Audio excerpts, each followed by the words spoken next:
I reminded him that I had tried to wake him up earlier, and his alarm had been blaring too. "Now please eat your breakfast," I said as he rubbed his eyes and shuffled to the dining table. He immediately started complaining about the eggs. "Hey Grace, this egg is too runny. I can't eat this unless it's well done. Make it over," he demanded. I was caught hanging laundry and tried to hold back my irritation. "Then don't eat it," I snapped. "Why would you say that?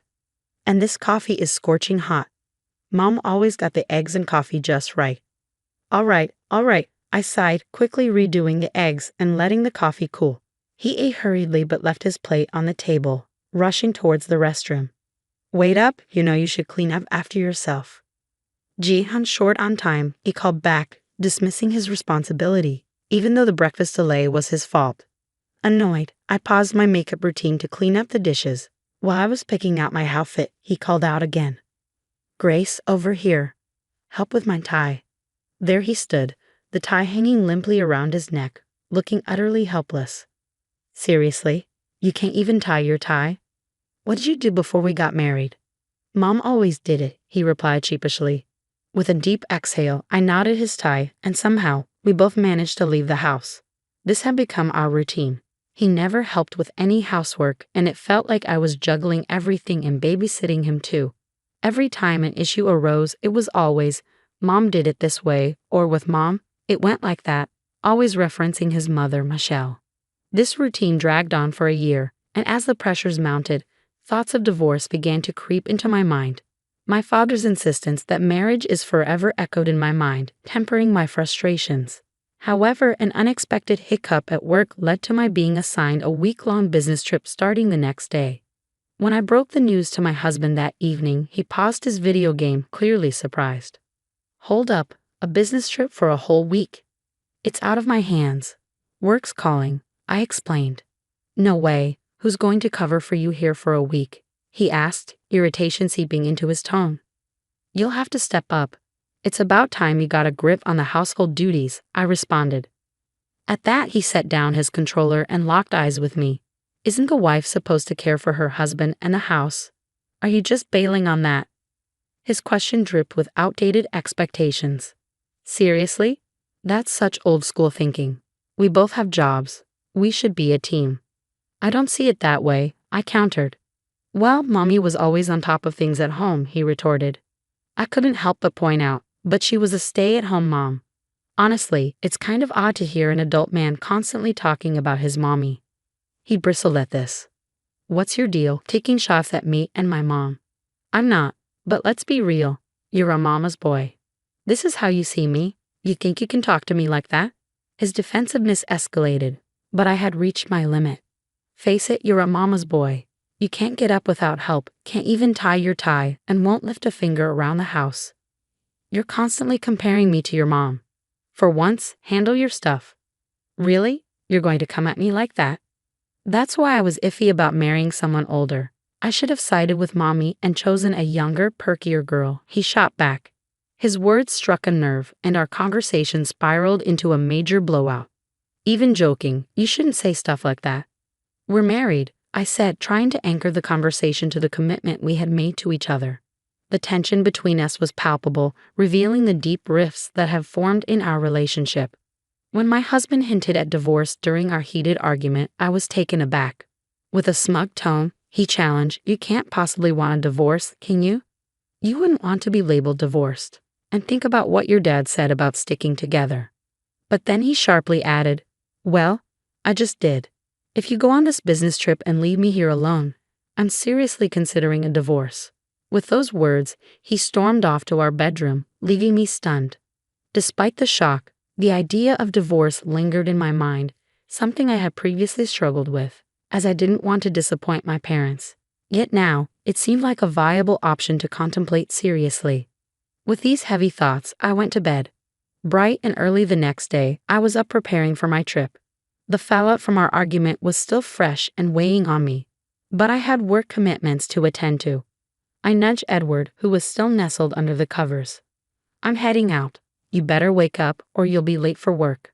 His response was a sleepy, unintelligible mumble. Rolling my eyes, I left. A few hours later, a text from him popped up on my phone. You barely tried to wake me. Now I'm running late. Did you really go on that trip? I quickly texted back, I did wake you up, and yes, I'm on my trip. I'll be back in a week. He read my message but didn't reply. Mid-trip, I decided to call my parents to update them about Edward's behavior and share my growing inclination towards divorce. I braced myself for a lecture, unsure of how they would react to the possibility of our marriage ending. The call was going to be a difficult one, but it was necessary to seek their advice and perhaps their understanding of my situation. Their response took me by surprise. We had no idea he behaved like this. Take your time to think, but don't force yourself to stay in a situation that isn't right. Always remember, we are in your corner, no matter what you decide. Their words of unconditional support brought tears to my eyes. Upon returning from my business trip, I knew a serious conversation with Edward was inevitable. If he didn't show signs of change, I was ready to consider divorce more seriously. My mind was abuzz with thoughts as I walked into our house late in the evening, only to find Edward wasn't home yet. As I looked around, a set of signed divorce papers and a note on the table caught my attention. The note read, "Since you ditched the housework, I'm heading back to my folks. Check out the divorce papers and think things over." Reading this, my initial reaction was rage. How dare he threaten me with divorce? But as my anger subsided, I began to see the situation differently. Maybe this was a sign that ending things might not be such a bad idea after all. With that realization, I decided to file the papers. When the divorce was finalized, I felt as if a heavy weight had been lifted from my shoulders. That evening, I went to bed and slept more soundly than I had in a long time. The next morning, as I enjoyed a peaceful cup of coffee, the door swung open, and in walked Edward, clearly upset. "Why didn't you come to my parents' place to apologize? What's gotten into you?" he demanded, his temper flaring. Then, noticing the empty spot where the divorce papers had been, his expression shifted from anger to shock. "Hold on, where are the divorce papers?" "Oh, I filed them," I calmly responded. "You did what?" He looked as if he had been slapped. "You went through with it." "Thanks for signing them. It made everything smoother," I said. "You can't be serious. Did you go all the way? Have you lost your mind?" he exclaimed, unable to hide his astonishment at my decisiveness. Seeing how composed I remained, he lost his cool completely. "That's it. I'm calling my parents." "Sure, knock yourself out," I replied, undisturbed by his threat, knowing I had made the right decision for myself. An hour after the confrontation with Edward, his parents, Michelle and Arthur, arrived at our apartment. Michelle immediately spotted me and dramatically exclaimed, "You! How could you just divorce Edward like that? What's your deal?" I responded coolly, "If he had the divorce papers all filled out and ready to go, doesn't that suggest he wanted out? Is that a problem?" "How can you be so bold when you're just his wife?" she countered, but before the situation could escalate further, Arthur intervened with a firm "enough." The room fell silent. Arthur turned to me. "Grace, can you walk us through what happened?" I agreed and began detailing the ongoing issues, our argument before my trip and the divorce papers Edward had left for me. I was at my wit's end. It seemed like he wanted a divorce, so I went with it, I explained, maintaining eye contact with Arthur. After a moment of consideration, Arthur was about to speak when Edward interjected, "Mommy, Dad, come on. Can't you see she's out of line? Tell her off." Michelle quickly sided with Edward. "Oh, Edward, my poor baby. She's so hasty. You should reverse the divorce right now." "There's no reversing it. Our divorce is final. We're strangers now," I stated firmly. Michelle's face turned red and she opened her mouth to respond, but once again, Arthur cut her off. "Zip it, Michelle." He then apologized to me for Edward's behavior. Turning to Edward, whose eyes were bulging with surprise, Arthur continued, "You bonehead. I knew you had issues, but this is next level. Using divorce papers as a threat? Unbelievable. You had it coming." Michelle tried to interject, but Arthur didn't let up. "It's partly on you, Michelle. You spoiled him. Watch out. If you keep this up, I might divorce you too."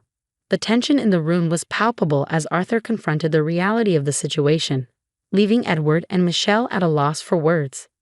After the intense discussion, Michelle was visibly shaken, her thoughts lingering on the unexpected threat of divorce from Arthur. She murmured to herself, visibly troubled.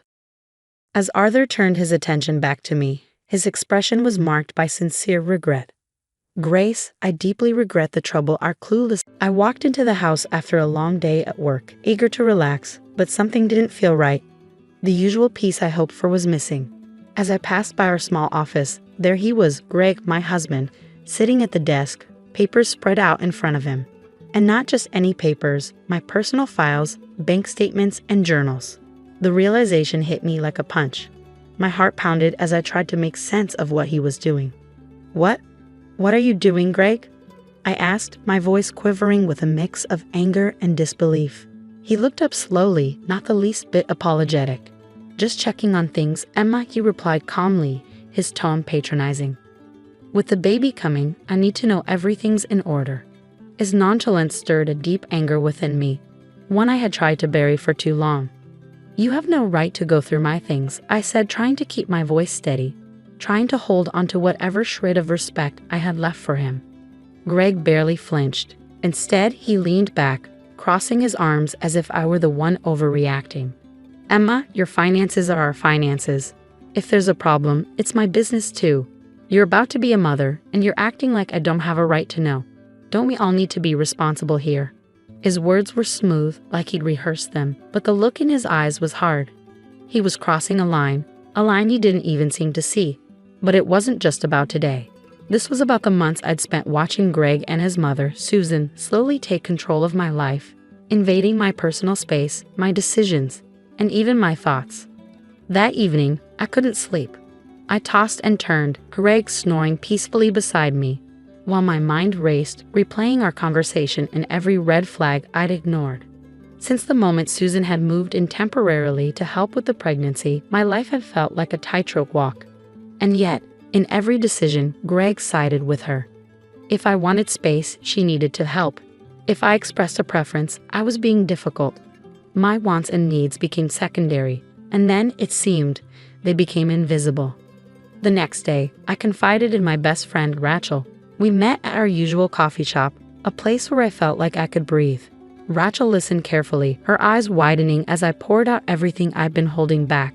The constant belittling, the passive-aggressive comments from Susan, the feeling of being trapped in my own home. Emma, she said finally, her voice soft but firm, you don't have to keep living like this. You're not alone. You deserve so much better than this. You deserve to be happy. Her words struck me, and a knot I hadn't realized was there loosened just a little. Rachel was right. I didn't have to keep suffering quietly, putting up with Greg's coldness and Susan's manipulations. That day, for the first time, I allowed myself to imagine a life without them. A life where I had control over my choices, where I could raise my child in peace. I realized I needed help. I needed to find a lawyer and get my life back.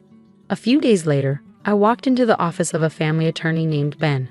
The room was warm, filled with light from large windows, and the air felt calm and inviting. Ben looked to be in his mid-40s, with a kind smile and a reassuring presence.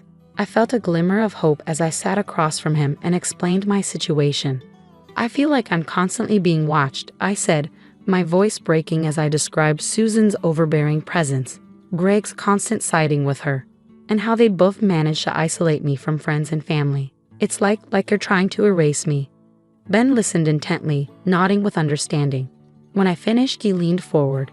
Emma, you're very brave for coming here today, he said. You're taking a necessary step for your well-being and your child's. But be prepared. Standing up to them won't be easy. They'll likely fight this. I'm ready, I replied, and in that moment, I meant it. I can't keep living like this. In the following weeks, Rachel helped me gather documents and create a plan. Each piece of evidence, every journal entry, every carefully saved message felt like a piece of armor. There were nights when I felt like I couldn't go on, when the weight of my decision threatened to pull me under. But each time, I thought of my future, and I thought of my baby. One night, I sat down with my parents and told them everything. They had sensed something was wrong, but they hadn't known the extent. Their support was unwavering, and the pride in my father's eyes as he told me, "You're stronger than you know." Emma gave me the resolve I needed. Finally, the day of the hearing arrived. I barely slept, my stomach a bundle of nerves as I walked into the courthouse with Rachel and Ben beside me. The waiting area was filled with people, all facing their own battles. I tried to steady my breathing, reminding myself that this was my fight for freedom, for my life back. Greg and Susan were already seated when I entered the courtroom. Greg's face was hard, expressionless, while Susan's gaze was cold and sharp, her eyes calculating. She looked at me as though I were a stranger, but that's exactly what I'd become to her. I wasn't the submissive woman she'd wanted me to be. Ben leaned over and whispered, "Remember, Emma, you're here to tell your story, to claim back what's yours." I took a deep breath, feeling my strength return. I was ready. When it was my turn to speak, I walked to the stand, my legs trembling but my mind sharp. I took a deep breath and started from the beginning. I married Greg because I loved him, and I thought we could build a life together. But things changed, I said, my voice steady. His mother moved in without asking me. Suddenly, every decision I made seemed to be a problem. I was treated like an outsider in my own home. The words came easier now, and I continued, describing the feeling of being pushed aside, of constantly being watched, of having every choice questioned and overruled. I shared how Susan would criticize every decision I made, how Greg would defend her no matter what, and how I'd been locked out of my own life. The judge listened intently, her gaze focused and empathetic. "This isn't just about a house or a marriage," I said, fighting back tears. "It's about the right to live freely and to raise my child in a home where I'm respected, where I'm safe."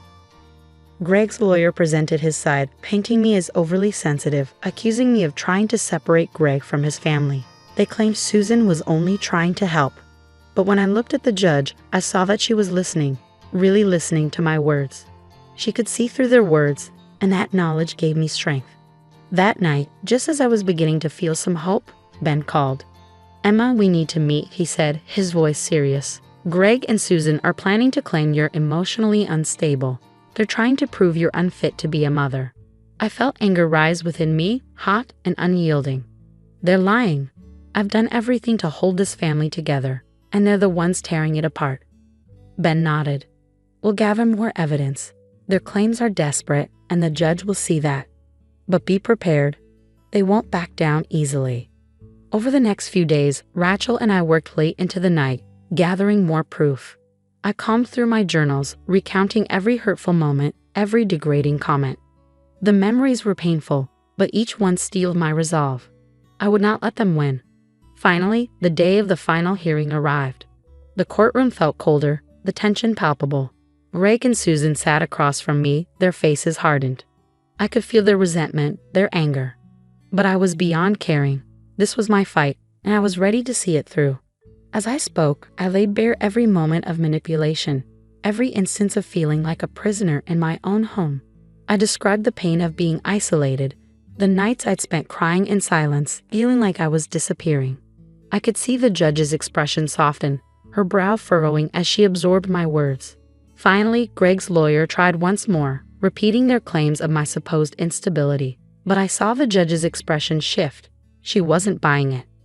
When the judge delivered her verdict, her voice was calm but firm. "Based on the evidence and testimonies, I find that Emma has endured emotional abuse and manipulation. I am granting her full custody of her child and sole ownership of the home." The relief washed over me, so powerful I thought I might collapse. I'd won. I was free. In the weeks that followed, I moved back into my house, my true home, and started redecorating, reclaiming my space.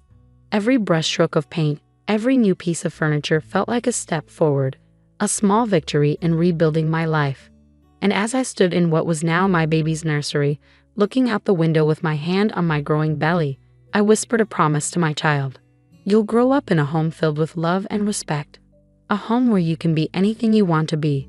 I knew my journey wasn't over, but I'd finally taken control. I was no longer lost. I was finally, truly free.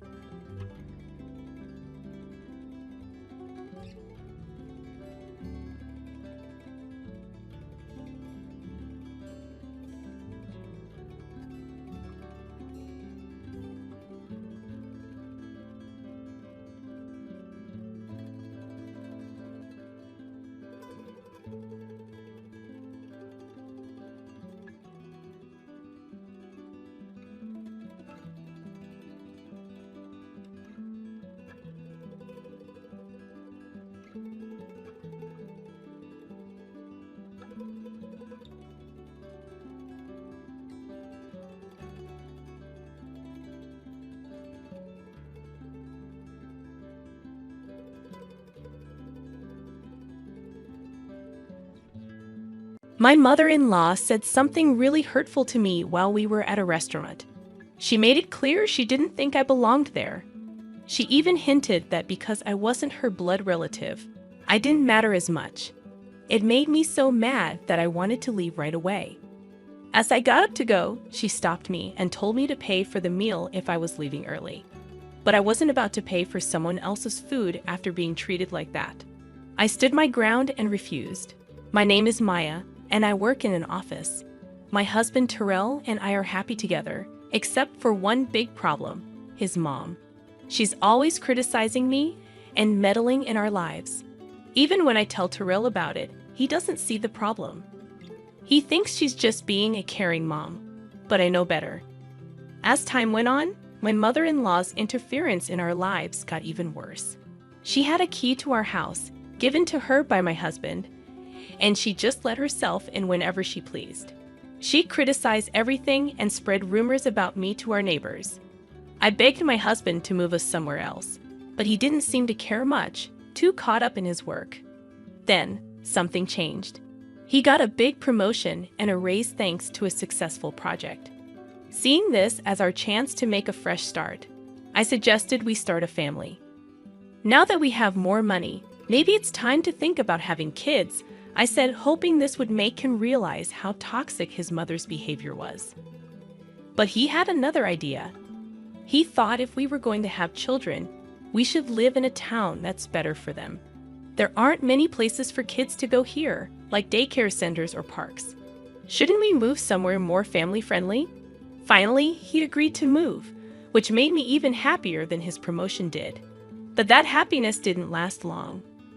The next day, my mother-in-law showed up unannounced like she always did. I was annoyed, thinking she was going to start criticizing again, but something seemed off this time. I want to celebrate my son's promotion, so I've booked a fancy restaurant. It's really expensive, but it's classy. The food is amazing, and the staff is great. Everyone says good things about it, she told me, inviting me to come along. Sounds nice. Good for you, I said, trying to be polite, even though I was still not happy with her. Well, forget about your schedule. I really want you to come to this restaurant, she insisted. I'll take a look at my schedule, but I'm not sure if I can make it, I said. Don't say that. We really want you there, she insisted, not taking no for an answer. Even though I responded that way, she just smirked and left. It was strange because she had been excluding me before, but now she was inviting me and insisting that she'd wait. Something didn't feel right. When I asked my husband about it later, he said he had already promised his mother that we would go together. She had booked that restaurant specifically for us, and he was excited about it. Don't you feel the same way, Maya? He asked. Sorry, but I'm not excited about it. I'm worried about how much money we'll spend at such an expensive place. I really don't want to go. Just tell them I have something urgent and go enjoy yourself, I replied. Feeling uneasy about the situation. Why are you being so negative? Plus, it's not just us going to the restaurant. My brothers are bringing their wives too.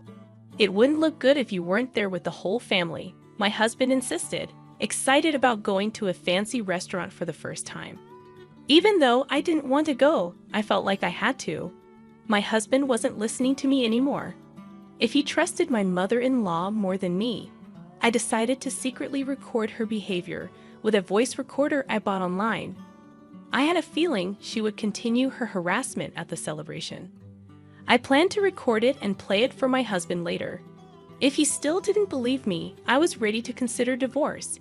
Making that decision made me feel a little better. Still, the day we were supposed to meet my mother-in-law at the restaurant felt really gloomy, and I couldn't stop sighing. I barely knew my husband's brothers, having only met them at the wedding, and I hadn't really talked to their wives beyond saying hello. When we got to the restaurant, the waiter led us to a big room where my mother-in-law, my husband's other brother and his wife, and the third brother and his wife were already sitting. There was one empty seat at the table. My husband looked confused. Did the waiter make a mistake with the seats? He wondered out loud. I'll go ask. Everyone, go ahead and start eating, he said, leaving the room. As soon as he left, my mother-in-law stood up, her face looking mean. "There's no seat for you. Why would I invite a stranger who just married my son to a family celebration?" she said, sounding really rude. "So you have a choice. Prove you really want to be part of this family or leave and never come back. Decide now." "I'm leaving," I said right away. My mother-in-law looked surprised for a moment. Did she really think I'd beg her to accept me as family after this? No way. "Listen to me carefully. If you foot the entire bill for everyone here, I'll acknowledge you as Terrell's wife. I understand you must be feeling frustrated being treated like an outsider, so pay up and become part of the family," she demanded. "I already told you I'm leaving. Why should I cover the expenses for someone else's family gathering?" I shot back, turning away from her. My mother-in-law banged her hand on the table and yelled, "Can't you see? I'm offering you a chance to be part of the family. Are you really okay with remaining a stranger? Pay up?" "No, I'm perfectly fine being seen as a stranger. And since I'm not family, I won't be paying for your meal. Goodbye, mother-in-law," I said firmly, and I walked out. She tried to catch up to me, but by the time she reached the entrance of the room, I was already at the exit of the restaurant. When I got home, planning to email my husband about what happened, he surprisingly returned within just 10 minutes. The waiter confirmed that there was no mistake with the reservation, and my mom was causing a scene, he explained. It seemed like my decision to stand up for myself had inspired the wives of my husband's brothers as well. They have been enduring my mother-in-law's mistreatment silently, but seeing me speak up gave them the courage to do the same. In a bold move, both of them left the restaurant, and our husbands, the eldest and third sons, hurriedly followed them. I was prepared for my mother-in-law's backlash, and sure enough, within 3 hours, the phone started ringing nonstop. It was so disruptive that I eventually blocked her calls. However, one call managed to get through from an unknown number. "Hello, sorry for calling so late. Is this Maya's mobile phone?" The man on the other end introduced himself as a police officer from the nearby police station. He informed me that after everyone left, my mother-in-law tried to eat what she could and then attempted to make me pay the bill. However, the restaurant staff, already unhappy with her behavior earlier, refused her request. They thought I wouldn't come back to pay after leaving upset. Ignoring her calls, my mother-in-law was advised to pay by card. But she didn't have one and didn't bring enough cash to cover everyone's meals. Desperate, she tried reaching out to other family members to help cover the costs, but no one responded. Frustrated and angry, she started yelling and blamed me entirely for the situation. Her anger got worse, and she ended up breaking expensive vases and flower pots in the restaurant. This caused the restaurant to call the police. The officers managed to calm my mother-in-law down, but she refused to admit any fault. The restaurant didn't get paid, and they had a difficult customer on their hands.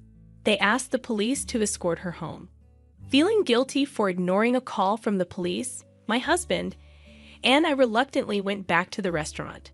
When we arrived, the police were trying to calm my mother-in-law down. When she saw me, she glared and yelled, "You're useless. This mess happened because you didn't pay the bill. It's only natural to help your mother, isn't it? Pay up now." I was completely shocked when my mother-in-law said something almost threatening, even with the police around. They had already made it clear that if no one took her home, they would either drive her to her in-laws' house in a patrol car or arrest her for leaving without paying. "Please take her away, arrest her, or do whatever you need to do. Just make her take responsibility," I said firmly, my voice firm and determined. My mother-in-law looked shocked at my words. "How could you say something so heartless? I can't believe it. Just pay the bill. It's bad luck to have a family member arrested," she pleaded. "I don't care. I'm not family, and I don't want to be associated with someone who's acting irrationally and causing a disturbance," I replied firmly, trying to leave the restaurant and leave the situation for the police to handle. However, my husband, who had stayed quiet until now, gave me a stern look. "I understand that what happened to Maya was awful, But is it really serious enough to warrant arrest? He asked, defending his mother. You're missing the point. She's in trouble with the police because she tried to leave without paying and caused a scene. It has nothing to do with me. Or are you suggesting that I should be responsible for paying for 6 people's meals, even though I didn't eat? I countered. My husband fell silent, but walked past me towards the police and the restaurant staff. I knew what he was planning to do. Expecting his actions, I called out to him as he walked away. If you're going to pay for her meal and compensate them, we're getting divorced. Think about that. My husband didn't say anything in response to my words and silently took out his wallet. Feeling hurt and betrayed, I left the restaurant and walked back home along the familiar road. I began packing my essential belongings, getting ready to leave. Just before the day changed, my husband finally returned. Mom's not getting arrested. It seems she was really in the wrong. But the restaurant said they'd forgive her if I compensated them and promised she'd never come back. I didn't have nearly enough money, so I had my brothers come and help. Oh, I'm so tired, he explained, his voice sounding exhausted.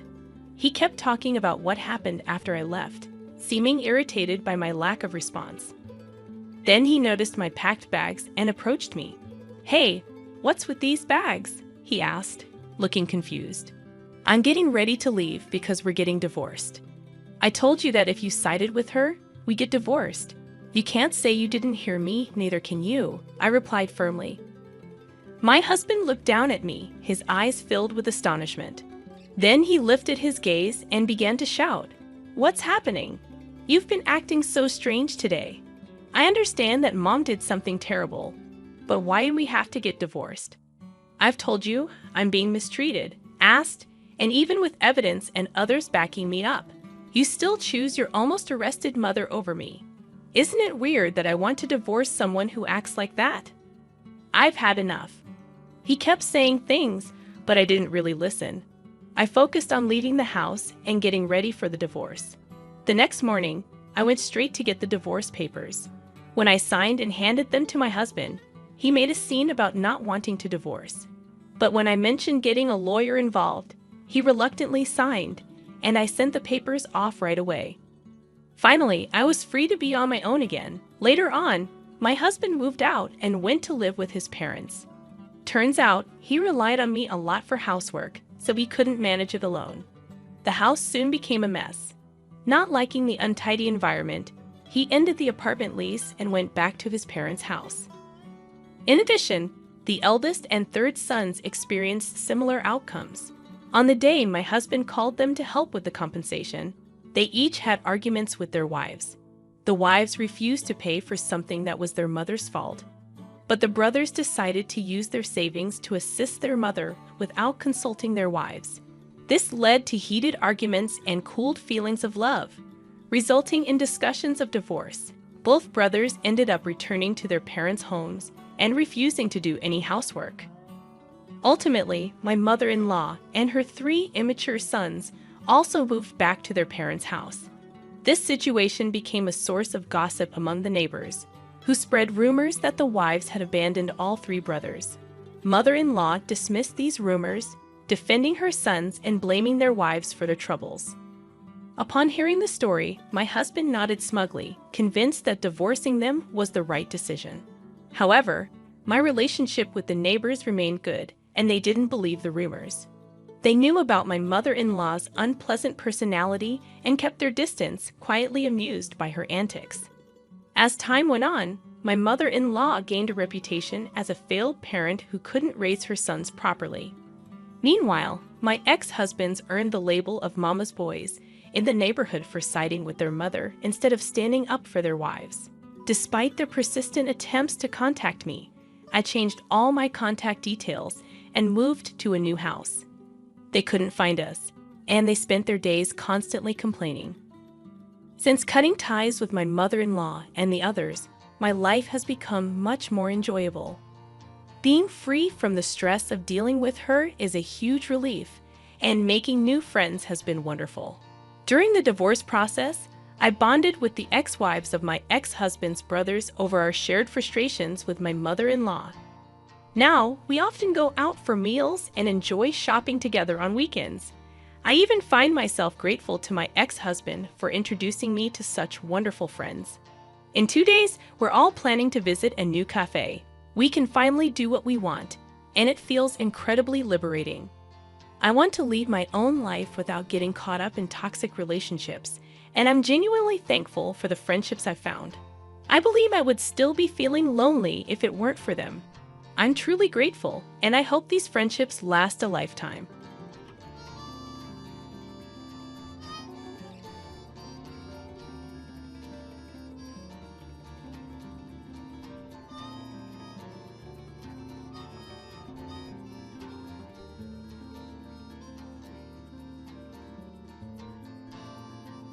Hi, I'm Jessica Chen, and this is the story of how my mother's cruelest words became the foundation of my success. They say the best revenge is living well, but sometimes living well means watching your tormentors realize exactly what they threw away. I can still hear her voice on that rainy November night, sharp as broken glass. "You're worthless, just like your father. Get out of my house." I was 18, fresh out of high school, clutching an acceptance letter to a local community college. My crime? Choosing to study computer science instead of following my mother's dream of me becoming a doctor. Linda Chen, my mother, had always been obsessed with status. After divorcing my father when I was 12, she'd rebuilt her image as a successful real estate agent in our affluent suburban community. Our house was a showcase of her success, all gleaming hardwood and crystal chandeliers. But beneath that perfect surface lay a woman who measured everything and everyone by their potential to elevate her social status. "Computer science?" she'd sneered, reading my college plans. "Do you want to fix printers for minimum wage your whole life? No daughter of mine will embarrass me like this." I tried explaining about artificial intelligence, software development, the growing tech industry, but Mom was already typing on her phone, barely listening. "I've already told everyone you're pre-med. The Wang's daughter is starting at Johns Hopkins this fall. How am I supposed to hold my head up at the country club now?" That's when I made my fatal mistake. Maybe if you spent less time at the country club and more time understanding what I want. The slap caught me off guard, sending my glasses flying. In the ringing silence that followed, Mom's perfectly manicured hand shook with rage. "You ungrateful little snake," she hissed.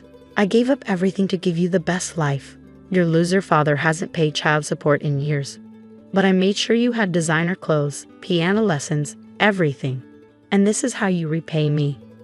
She stormed upstairs, and for a moment I thought that was the end of it, just another of her dramatic outbursts.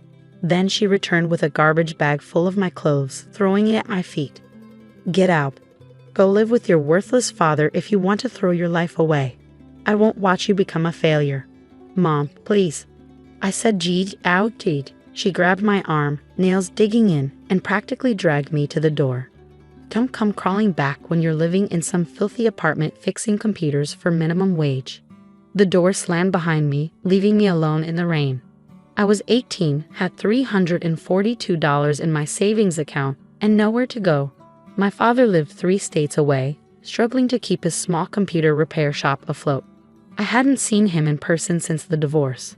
That night, sitting in a 24-hour diner with my garbage bag of belongings, I made 2 calls. The first was to my father. "Come stay with me, Jesse," he said immediately, his voice warm despite the static on the line. "It's not much, but we'll figure something out." The second call was to decline my community college acceptance. If I was going to prove my mother wrong, I needed to think bigger. The next few years were a blur of work and study. I moved in with Dad above his repair shop, taking online courses while helping him modernize his business. His shop, Chen's Computer Repair, became my crash course in both technology and business management. "Your mother always said I was dreaming too small," Dad told me one night as we worked late upgrading a client's servers. Maybe I was, but sometimes small dreams are the seeds of bigger ones. He was right. While helping local businesses with their needs, I noticed a common problem. Small companies needed enterprise-level cybersecurity, but couldn't afford the expensive solutions big corporations used. That observation became the seed of everything that followed. I spent my nights coding, developing a simplified but robust security suite specifically for small businesses. Dad let me test early versions on his clients, their feedback helping me refine the software. When I wasn't coding or helping in the shop, I was teaching myself about business planning, marketing, and startup funding. 3 years after being thrown out, I launched Secure Small, my cybersecurity startup. The timing was perfect. A wave of ransomware attacks had just targeted small businesses across the country, and our affordable solution quickly gained traction. Dad was my first investor, remortgaging his shop to give me seed money. "I believe in you, Jesse," he said, signing the papers. "Show them what a worthless person can do." The next few years were a rocket ride. Secure Small expanded from cybersecurity into other small business solutions. We opened offices in 3 cities. I hired the best developers I could find, many of them overlooked talents from non-traditional backgrounds. By my 28th birthday, Secure Small was valued at $80 million, and I was being featured in technology magazines as a rising star in the industry. I never Googled my mother during those years, though I knew she still lived in the same house, still sold real estate to the same wealthy clients. Sometimes I imagined her at her country club, lying about her successful doctor-daughter living abroad. I wondered if anyone ever questioned why there were no pictures, no visits, no proof of this fictional successful child. Then came the day everything changed. I was in my corner office, reviewing acquisition offers from larger tech companies, when my assistant buzzed me. "Ms. Chen, there's a Linda Chen here to see you. She claims she's your mother." I felt the old familiar tightness in my chest, but this time it was different. This time, I was different. "Send her in," I said. The woman who walked through my door looked smaller than I remembered. Her designer suit was a few seasons old, her smile strained, but her voice still carried that familiar mix of authority and disdain. "Jessica, darling, I've been trying to reach you." I leaned back in my chair, letting the silence stretch uncomfortably. "Finally," I said. "Really? The last words you spoke to me were that I was worthless." "That was 10 years ago." She waved her hand dismissively. "Oh, sweetheart, you know I didn't mean that. I was just worried about your future. And look at you now, so successful. I always knew you had it in you." "Why are you here, Mom?" Her smile faltered slightly. "Well, as your mother, I thought it was time we reconnected. And actually, I'm between positions right now. The real estate market isn't what it used to be. I thought perhaps, given your company's success, you might have a place for me. Something in client relations, maybe? You know how good I am with people." I looked at the woman who had thrown me out with nothing, who had called me worthless, who had chosen her social status over her own daughter. And I smiled. "Actually, Mom, we do have an opening. Why don't you come back tomorrow morning? 8 a.m. sharp. We'll see exactly what you're worth to this company." She beamed, completely missing the edge in my voice. "Oh, wonderful. I knew you wouldn't let your mother down. The Wans will be so impressed when I tell them." "No announcements yet," I cut in smoothly. "Let's see how tomorrow goes first." After she left, I made several calls. Tomorrow would indeed show everyone exactly what people were worth, and it would be a lesson my mother would never forget. The next morning, I arrived at the office at 7 a.m. Everything had to be perfect for what I had planned. My mother arrived at 7:58, wearing her most expensive suit, her smile bright with anticipation. "Jessica, darling, I brought coffee for my successful daughter." She held up a cup from an expensive cafe, the kind she used to say I'd never be able to afford. "Follow me, Mom," I said, leading her not to my office but to the main conference room. Her smile faltered slightly when she saw it was full of people, our entire management team, several board members, and in the center, my father. "John, what are you doing here?" She nearly dropped her coffee. Dad just smiled, the same gentle smile he'd worn when he remortgaged his shop to fund my dreams. "Please, take a seat, Mom." I gestured to the only empty chair, positioned directly under the main screen.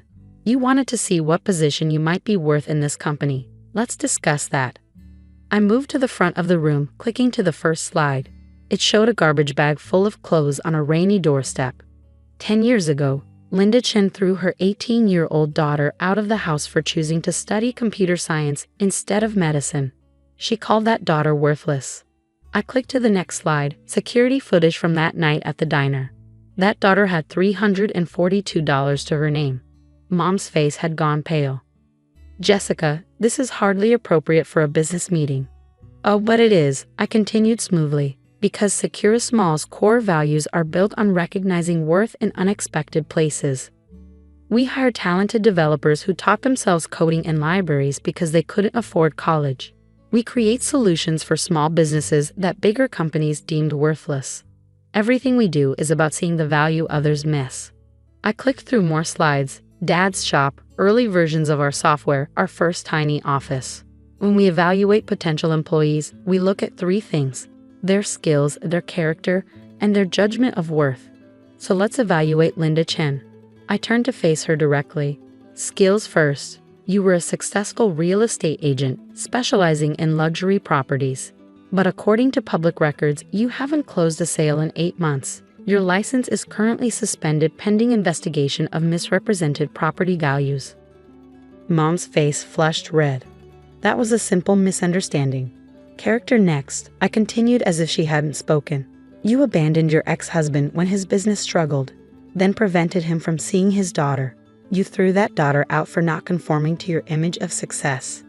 And now that you're facing financial difficulties, you've come to the daughter you called worthless, expecting a job. The room was dead silent.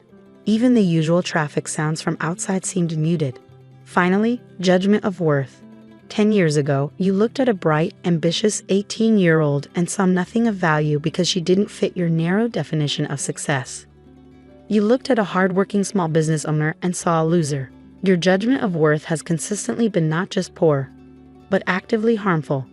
I clicked to the final slide, a comparison of two numbers. This is interesting, Mom. The first number is the current value of your suspended real estate license and frozen assets, approximately $42,000. The second is Secure Small's latest valuation, $80 million. Quite a gap between your judgment of worth and reality. Mom stood up, her hands shaking.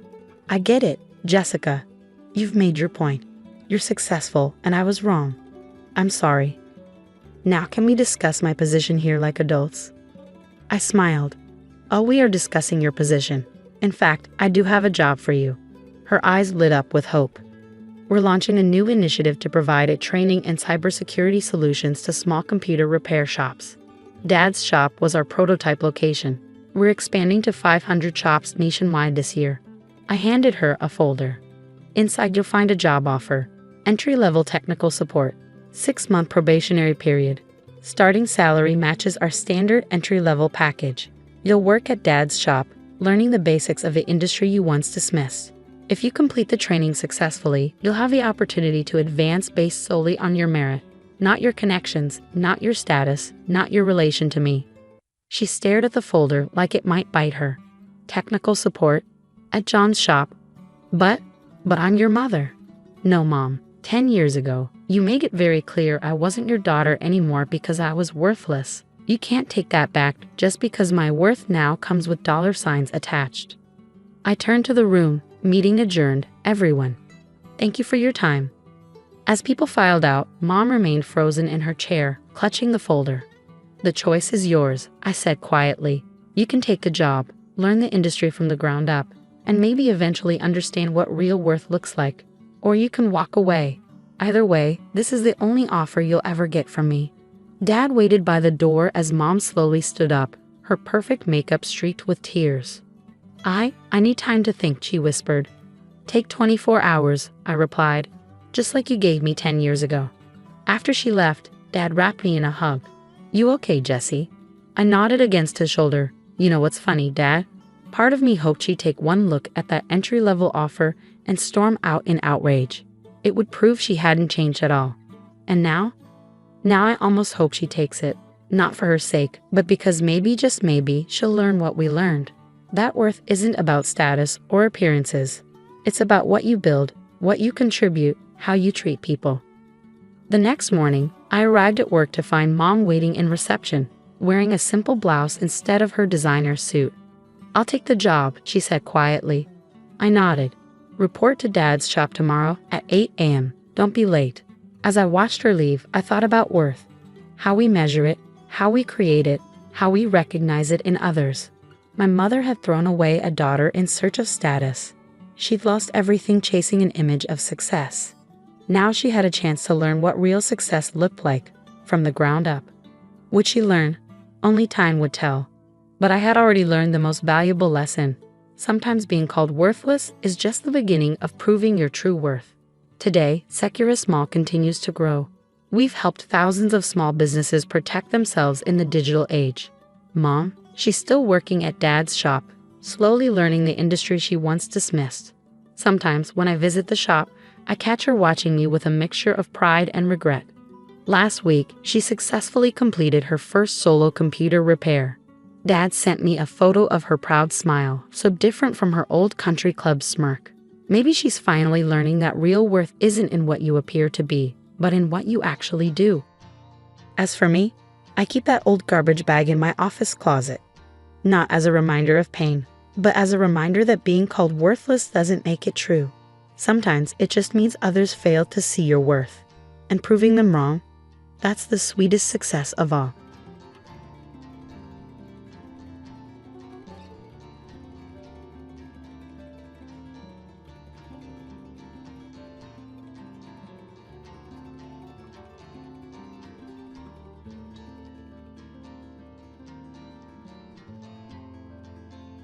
Hello, are you Yumi's mother?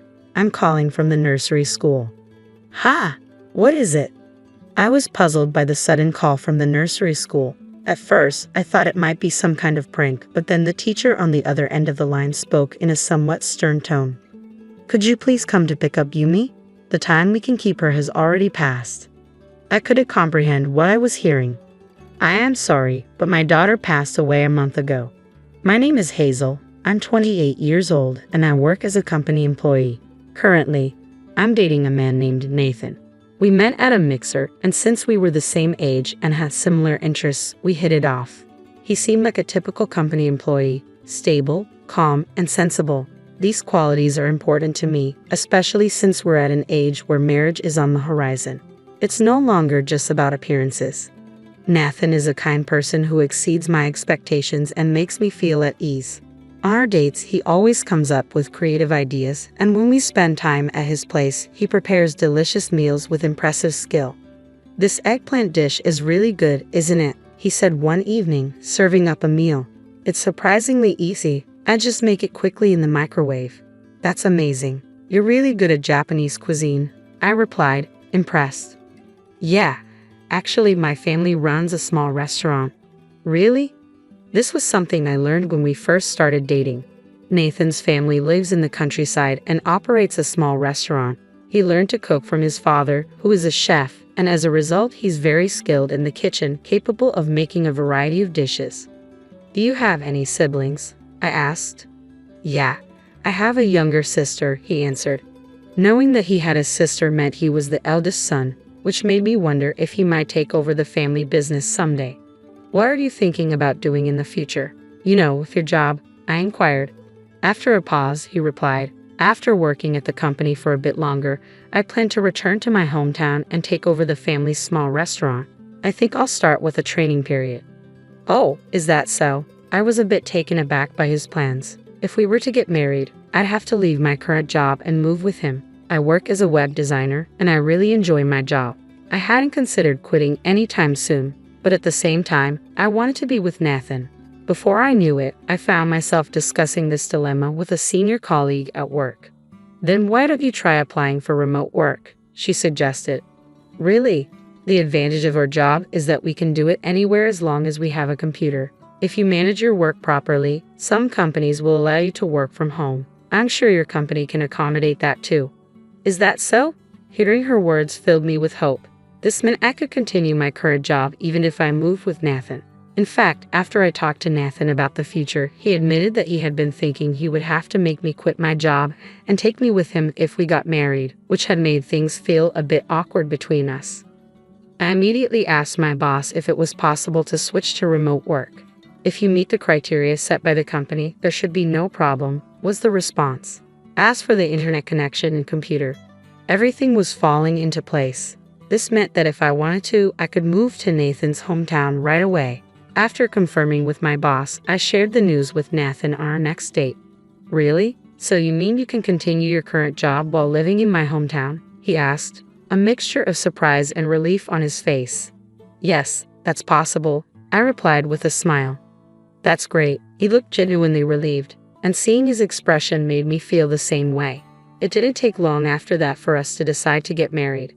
Hazel, if you don't mind, would you marry me and move to my hometown? Nathan asked one evening, his voice filled with sincerity. Yes, I'd love to, I said without hesitation. And so, we decided to tie the knot. When I told my parents about the move, they seemed a bit sad but ultimately supported me, sending me off with the words, "Be happy." Nathan and I got married and started our life together. He began working at his family's small restaurant under his father's guidance. Since the restaurant was next to his parents' house, we initially lived with them. At the suggestion of my in-laws, who wanted Nathan to focus on learning the business without worrying about household chores, they proposed that we stay with them to lighten our load. However, I would later realize that this decision was a mistake. Living with my in-laws turned out to be more challenging than I had anticipated. Hazel, how long do you intend to stay holed up in your room? My mother-in-law, Susan, said one day, knocking on the door forcefully. I'm working, Susan. I'm actually working right now, I explained. Working? You're always in your room. What kind of work are you doing? Are you trying to deceive me with that excuse? She retorted, her tone filled with suspicion. I'll never accept it, my mother-in-law declared. But I really am working, I insisted. Don't lie. You're just playing around, drawing pictures on that computer, aren't you? She snapped, glancing at my screen. This is called web design. It's my job, I explained, trying to remain patient. I won't be fooled. It's shameful for an adult to be wasting time drawing pictures, she retorted.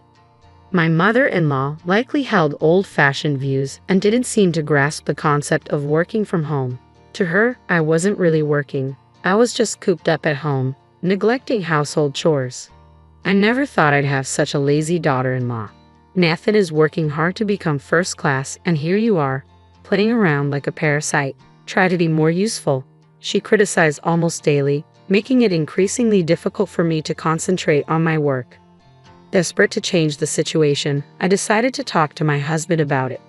Oh, my mom's getting in the way of your work? Nathan asked when I brought it up. Yes, it's like she doesn't understand I'm working from home. She thinks I'm just goofing off, I explained. I see. My mom has old-fashioned ideas, so it might be inevitable. I'll talk to her, he assured me. Nathan's support gave me some relief, but my mother-in-law was more stubborn than I had anticipated. How did you convince Nathan? Why do I have to be scolded? She fumed. It's clear you're just playing around. That's not it. I've been trying to explain. I protested, but our clashes only grew more frequent. Each time she made unreasonable remarks, I turned to Nathan for help. But over time, he seemed less willing to mediate. This is a problem between the two of you. Solve it yourselves, he said one day. Just as I was beginning to feel I couldn't take it anymore, something unexpected happened. Feeling unwell, I went to the hospital, only to be shocked by the news. I was pregnant. My mother-in-law had often pressured me to provide a successor, but I never imagined getting pregnant at such a tumultuous time. I immediately informed my husband and in-laws about the pregnancy. The news took everyone by surprise, but my mother-in-law was especially stunned. Well done, she said, clearly delighted. Both my husband and father-in-law were happy too, but my mother-in-law's joy was the most apparent. Since then, she had become much kinder to me. Hazel, how are you feeling? I'll handle the household chores so you don't overdo it, she offered.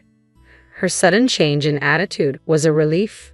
The scolding and bullying that had once been a daily occurrence stopped, and instead, she became supportive and caring about my health. It was comforting to have the previously confrontational mother-in-law offer me support during this challenging time. Despite the initial strain on my relationship with my husband, things began to improve, and our bond grew stronger. I settled into a stable condition as I prepared for childbirth. However, a new issue emerged during this time. Sometime after the news of my pregnancy, my mother-in-law asked, "By the way, can you tell the baby's gender yet?" "Yes, it's a girl," I replied honestly. Her face fell with disappointment. "A girl? It should have been a boy. Our restaurant has always been passed down to males. Women inheriting such businesses is unheard of." I tried to reason with her. That's unacceptable. Nowadays, women can inherit businesses too. Her response was harsh. Don't try to justify yourself with your strange values. You're clearly not suited for this. Although my father-in-law and husband were slightly disappointed that the baby wasn't a boy, they weren't as upset as my mother-in-law. However, her disapproval quickly turned into hostility. Having no heir means you're worthless. How long are you going to stay in bed? Get up and do some housework, she demanded. I'm sorry, but I've been really sick with morning sickness, I explained. Don't be so spoiled. Pregnancy is not an illness. Get moving, she shouted as she came to wake me. Facing both poor health and harsh treatment, I decided to go against my in-laws' wishes and return to my parents' house for the birth. Spending time at my parents' home felt like a long-awaited relief. While I found great relief both mentally and physically during my time at my parents' home, it was clear that my stay with my in-laws had been a significant source of stress. After some time at my parents' place, my daughter was finally born. My husband and I had chosen the name Yi for her, and she was absolutely adorable. I made a firm promise to protect her with all my heart. Perhaps because the hospital where I gave birth was in my hometown, none of my in-laws visited. Not even once. I had hoped my husband would come, but he couldn't make it due to the restaurant's demands. After resting and regaining my health, I decided to return to my in-laws' home, but I quickly regretted it. My mother-in-law greeted me with an angry expression. You've taken your sweet time bringing back my grandchild. Why the delay? I'm sorry, I needed some rest, I explained. Rest? We've been incredibly busy. What do you mean by busy? She retorted. The restaurant was featured in magazines and on TV, and we've been fully booked every day. I even had to help out there, I said.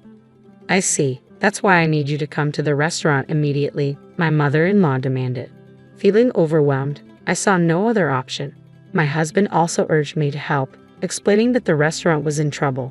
Reluctantly, I put my daughter in daycare and began assisting at my in-laws' restaurant. The real challenge started then. I had to work at the restaurant every day, manage all the household chores, and care for my child.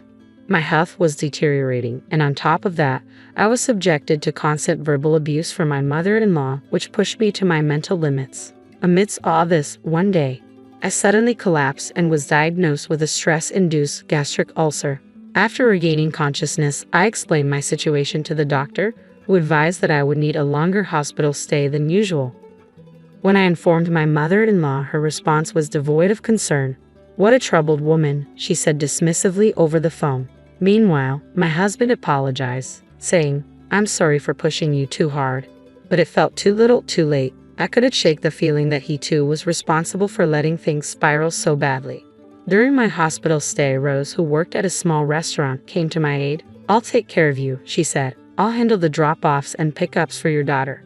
Thank you so much, I said, deeply relieved. Rose's help with daycare was a lifeline, allowing me to focus on my recovery with some peace of mind. However, a few weeks into my hospitalization, I received a frantic call from my husband.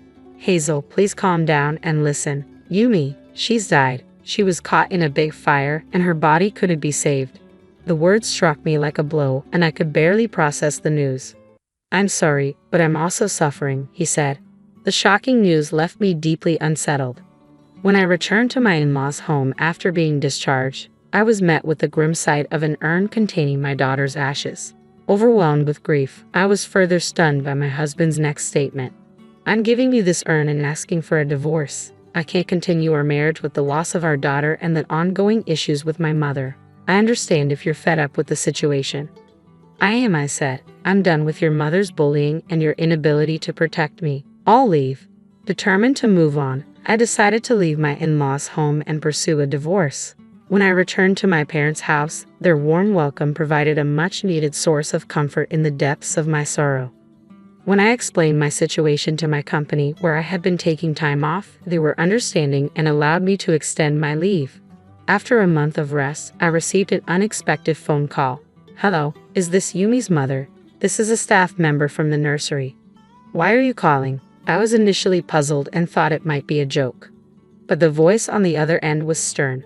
Could you please come and pick up Yumi? It's past the time we can keep her. Confused, I replied, I'm sorry, but my daughter passed away a month ago. The teacher's tone shifted to anger. Why would you say such a thing? It's unthinkable to neglect your own child. Please come quickly. Overwhelmed by their reaction, I rushed to the nursery. To my shock, I found Yumi there, alive and laughing joyously. The relief of seeing her safe was immense. A teacher approached me, clearly having realized the misunderstanding. We were told by your mother-in-law that you were too busy to pick up Yumi, so she's been bringing her here daily. Hearing that my mother-in-law had falsely claimed Yumi was in my care while she was actually alive at the nursery filled me with rage. My contact information was listed as the emergency contact, which is why the nursery had called me. My husband and father-in-law had deceived me, and I was furious.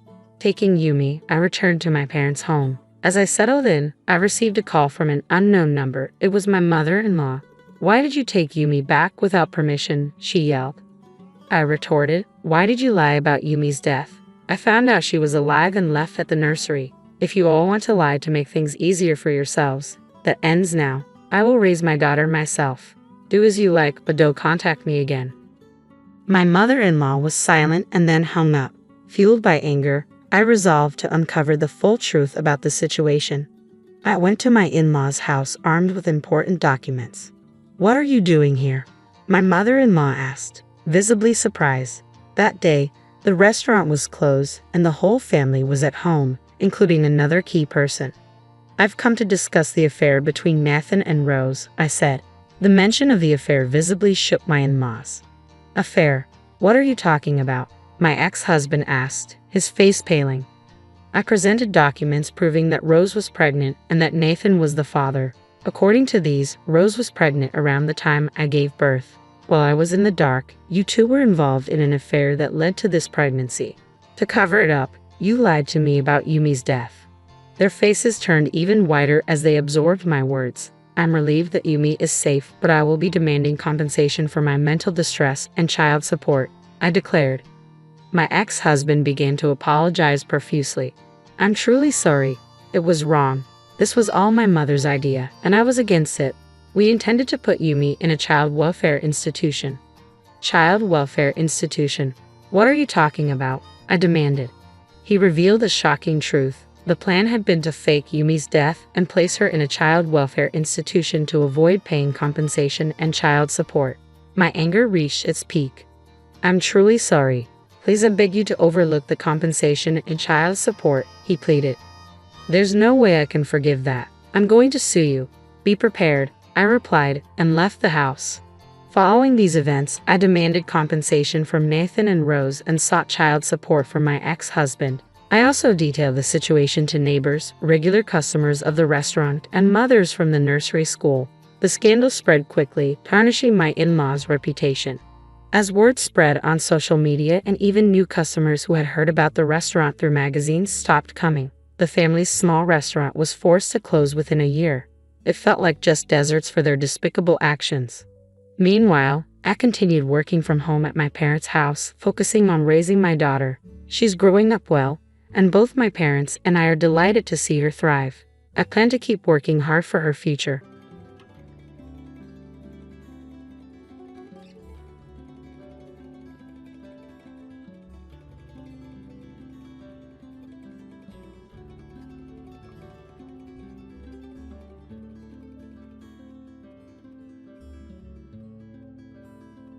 Isabella, a renowned designer known for her creation of simple yet elegant dresses for affluent women, dedicated all her time and energy to her craft. At 35, she resided alone in a spacious studio apartment, furnished with only a comfortable bed and a small table where she enjoyed her morning coffee. The majority of the space was dominated by a large table holding fabric samples and her beloved sewing machine, a faithful companion in her solitary journey. Her social life took a backseat due to a flood of clothing orders from prestigious brands. Having never formed a family, Isabella once came close to marriage, but fate had other plans. She sighed, setting aside a folder of fabric samples in her attic studio, located in an elite district. The windows remained uncovered, allowing ample daylight to filter in. Isabella rose, tying the belt of her crisp white silk robe, and approached the window.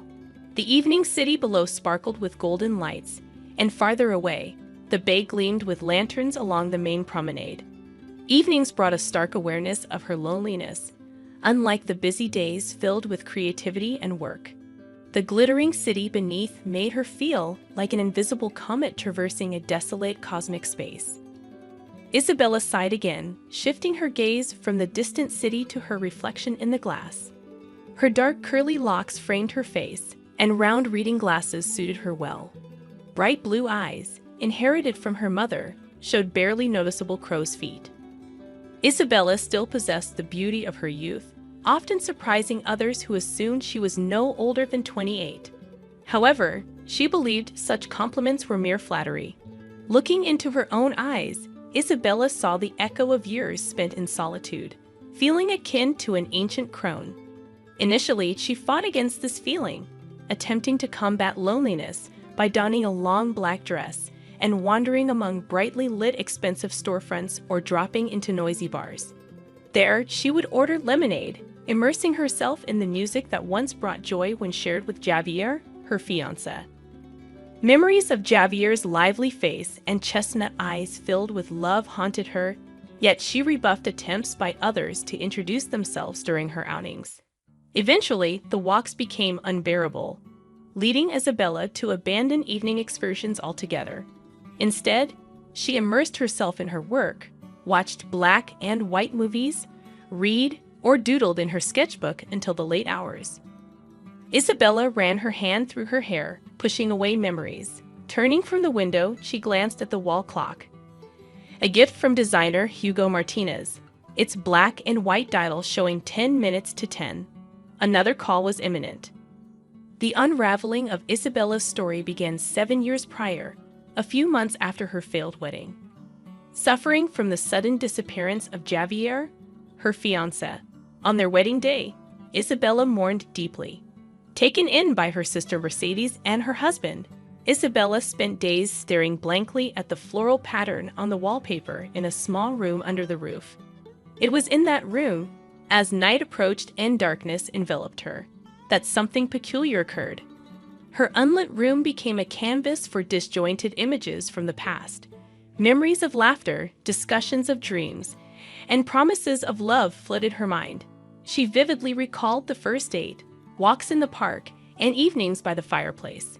The room echoed with the chime of the old family clock striking 10, coinciding with the illumination of the room by a cold bluish-white light. Her mobile screen lit up with an incoming call from an unknown number ending in 49, the same numbers associated with the house on San Martin Street, where she and Javier had planned to build a life together. A tear rolled down Isabella's cheek as the call ended, only to be followed by the same numbers lighting up once more. Intrigued and somewhat apprehensive, Isabella answered the persistent call, her heart pounding. Yet the only response she received was a haunting silence. The next evening, precisely at 10 o'clock, the routine repeated itself. A call arrived from a different number, yet the enigmatic digits 49 persisted.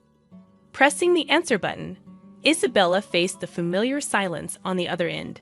Faint, intermittent breathing seemed to linger in the background, but certainty eluded her.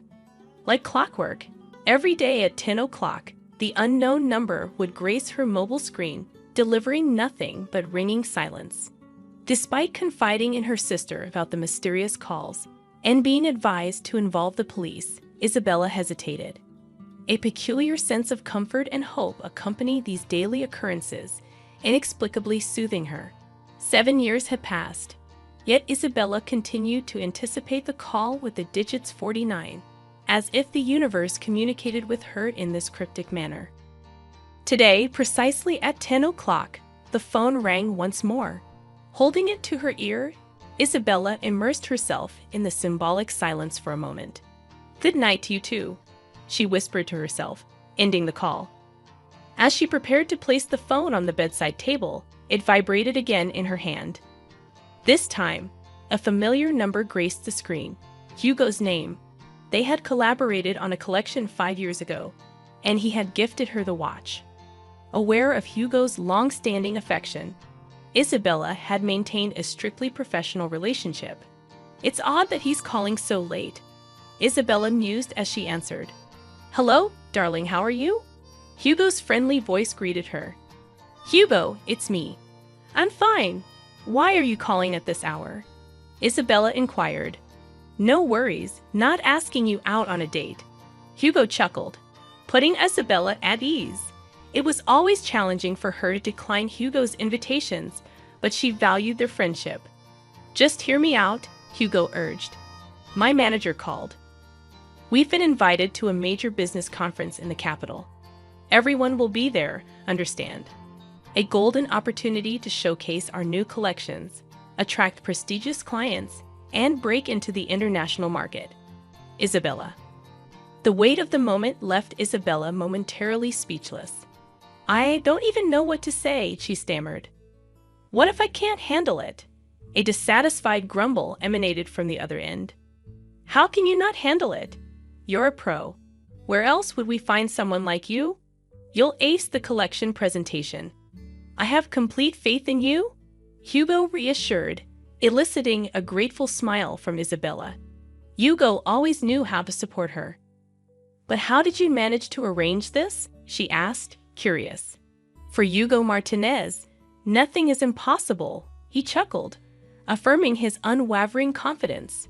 With wishes for a good night, Hugo hung up, leaving Isabella lying in bed, her mind buzzing with excitement. She had dreamed of European recognition for so long, but never did she expect Hugo to make it a reality. The subsequent weeks were a flurry of preparation. The collection, still in the sketch stage at the time of Hugo's call, demanded swift action, finding fabric samples, making purchases, and crafting the models. By early May, everything stood ready, with only the final polish needed for the presentation aimed at captivating wealthy compatriots and European businessmen. Hugo emailed the tickets, prompting Isabella to contemplate her attire for the conference. Opting for strict tones with a touch of boldness, she sought to make a memorable impression. Why not wear a hat? Hugo's suggestion resonated over the phone, instantly sparking an image in Isabella's mind. Isabella settled on a light-fitting trouser suit, strategically concealing a slightly protruding belly. Underneath, she wore a thin meshed turtleneck, and atop her head sat a huge pink hat, complemented by matching candy-colored shoes. Hugo gave his approval, dressed in a mint-colored shirt accentuating his bronze tan, light trousers, and the vest. "We definitely won't go unnoticed," Hugo chuckled over the phone, and Isabella concurred. Their hour-long flight had them seated apart. Hugo dozed off, while Isabella reviewed the presentation materials, her nervousness palpable with sweaty palms. Much hung in the balance, her future prospects and the realization of a long-standing dream. The woman couldn't fathom the significance this business meeting would hold for her. The prior evening, precisely at 10 p.m., the mysterious call had come again. In a moment of unexpected spontaneity, Isabella had declared, "Tomorrow, my dream will come true." Silence lingered on the other end, yet Isabella sensed a silent sigh. Before landing, she managed a brief 10-minute nap, accompanied by a peculiar dream. Walking down the street in a pink hat under bright sunshine, she suddenly remembered the impending conference. In a rush to call Hugo, she realized her phone was missing. Panic set in as a hurricane wind snatched her hat away, leaving her in despair as darkness descended, accompanied by the tolling of a bell -10 strikes. Upon awakening, Isabella found herself still in the grip of the vivid dream. Javier, her ex-fiancé, rarely visited her dreams, and this time he appeared as a tangible presence. The unsettling feeling lingered as the plane descended. Upon landing, Hugo's concern was evident. "You look so pale, Belle. Did you have a rough flight?" he asked. "I'm fine, Hugo. It'll pass soon," she reassured. Hugo handled their luggage, called a taxi, and took charge, allowing Isabella a moment to collect herself. Despite feeling unwell, she pressed on. Arriving at the hotel, Hugo assisted with check-in and accompanied her to her room, emphasizing the importance of a good night's rest. "Sleep, sleep, sleep," he encouraged.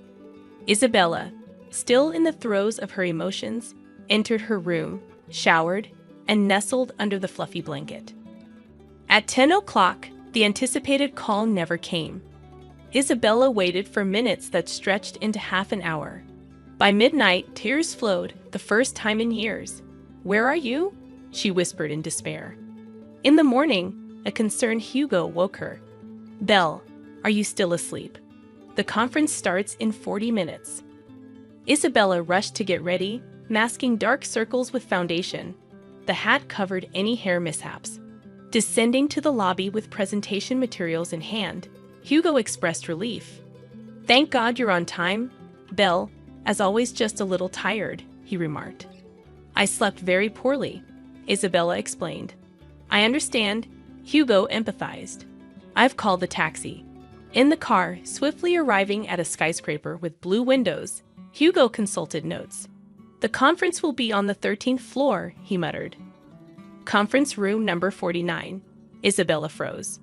Hugo disapproved but refrained from comment. Entering the hall, a diverse crowd had gathered, renowned designers, fashion connoisseurs, and entrepreneurs worldwide.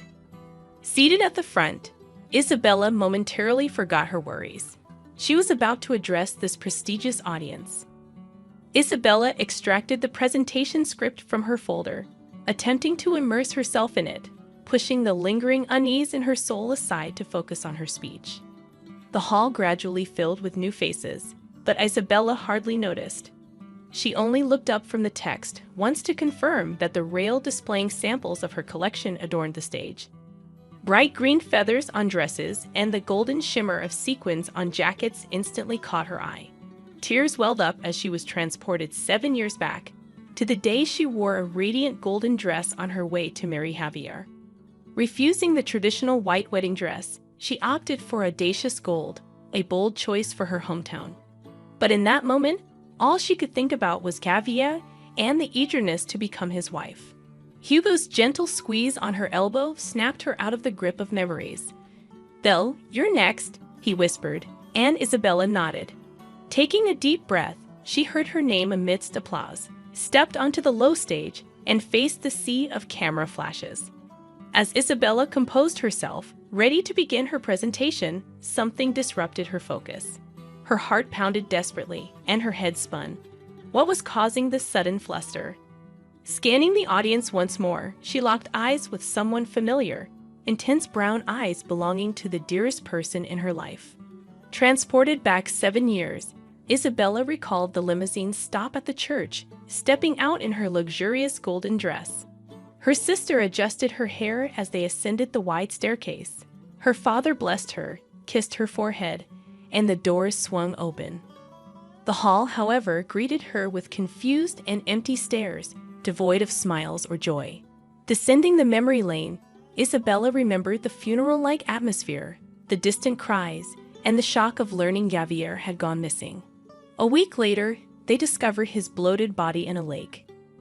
Isabella turned to designing dresses as a way to cope. Now, standing before 100 people, she felt the weight of her long-lost loved one's eyes on her. "Come on, Bill," Hugo whispered, urging her forward. Isabella took a deep breath, beginning her performance. Yet, despite her will, her gaze wandered. Among the audience, she spotted the man with the familiar eyes, part of a foreign delegation, his dark, wavy hair revealing a touch of gray. Caught in his gaze, the man stood up and headed for the exit. Panic surged through Isabella. Stumbling and swaying, she dropped the presentation sheet. A commotion ensued in the front row as Hugo rushed to the stage to assist. Isabella helplessly looked between him and the exiting man, fearing he would vanish before she could unravel the mystery of those familiar eyes. Hugo stepped onto the stage, his hand on Isabella's elbow. "Are you okay?" he asked quietly. Isabella nodded, her throat dry. "Can you continue the presentation?" Hugo inquired, but Isabella's attention was fixed on the man by the exit, intent on leaving. "Wait," Isabella shouted, rushing towards the exit. Ignoring Hugo's words, her pink hat fell to the floor, but she paid it no mind. The man reached the elevator, and Isabella followed, slipping inside just in time. "I must seem crazy, but you look so much like someone dear to me, someone who passed away 7 years ago," she explained, her voice barely audible. The man lifted his eyes, and Isabella's heart froze. It was Javier, or someone who looked exactly like him. his gaze filled with tenderness and love tinged with guilt. "Bill, how I've missed you," the man whispered, embracing her tightly. Tears streaming down her face, Isabella clung to him. "Where have you been all this time? Why did you leave me?" she pleaded. "I'll tell you everything," Javier replied softly, running his hand through her hair. The elevator doors opened, and Javier led her to a waiting car around the corner. Isabella sat in the passenger seat, Javier behind the wheel, and they drove off. It felt surreal. Javier's hands on the wheel, the dark hair on his wrists. "I saw you in a dream on the plane," Isabella sighed, struggling to grasp the reality of the moment. "I saw you in a dream every day throughout all these years," Javier confessed quietly. Parking in a narrow alley, he turned to her. "Forgive me, Bill. I couldn't do otherwise," he said. As Isabella leaned forward, suspicion crept in, but Javier gently asked her not to interrupt.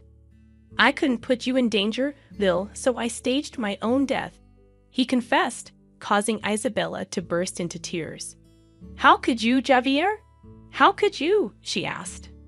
"I almost died of grief when I found out you had drowned. I almost went crazy. And all these years, why did you leave me for so long? Why didn't you get in touch? It would have been enough just to hear from you," Isabella questioned, her emotions pouring out. "All this time, I had to hide. You can't imagine how dangerous they are, Bill. Yes, I was afraid for myself, but most of all for you," Javier explained, his eyes reflecting the weight of his hidden struggles. "I called you every evening." Isabella was thunderstruck. "So it was you," she sighed, her heart flooding with mixed emotions. Javier gently stroked her cheek, his touch a balm to her soul. "I thought about you every minute of every hour of every day of mine. I missed you so much, my love." Isabella nestled against him, her voice filled with longing. "Me too. But why didn't you call yesterday?" she asked, puzzled by his absence. "I was on a plane," Javier simply replied, his eyes filled with warmth. "And I knew that tomorrow I would finally see you." Isabella moved away slightly, her gaze searching his eyes for answers. "But why did you leave all these years? I've been following your success. When I found out you were going to participate in the biggest business conference, I suggested to my company to become your investor. I really wanted your dream to come true. When you stepped onto the stage in your enchanting outfit, I almost went crazy with the desire to touch you, but I couldn't approach. I didn't want to ruin everything by disrupting your presentation. I never thought you would notice me in the audience. I was afraid of breaking your life again. You've come so far, become famous nationwide. There was no room for me in your life." Isabella shook her head, tears brimming in her eyes. "Career could never replace what I've lost. You've always been everything to me." "Oh, Belle," Javier uttered, salty drops rolling down his face, revealing the depth of his emotions. Isabella held him close, feeling his vulnerability, a familiar sensation stirring within her, a longing to care for him, to ease his burdens. "What will become of us now?" Isabella whispered, her voice trembling with uncertainty. "I don't know. I'm free from them now, but it's not certain. In this business, you can never be 100% sure. I'm afraid it's still not safe for me." Isabella squeezed his hand, her heart heavy with worry. "I don't care. Life without you doesn't make sense." Javier ran his hand thoughtfully through her hair, contemplating their future. "Are you sure?" he asked softly.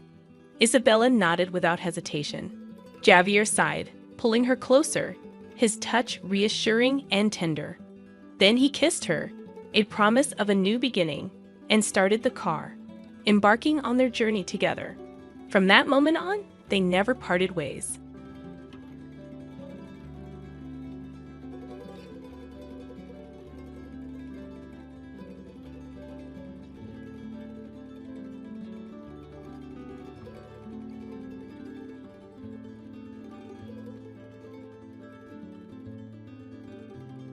Two days before my due date, my husband's ex sent him a frantic text about an emergency.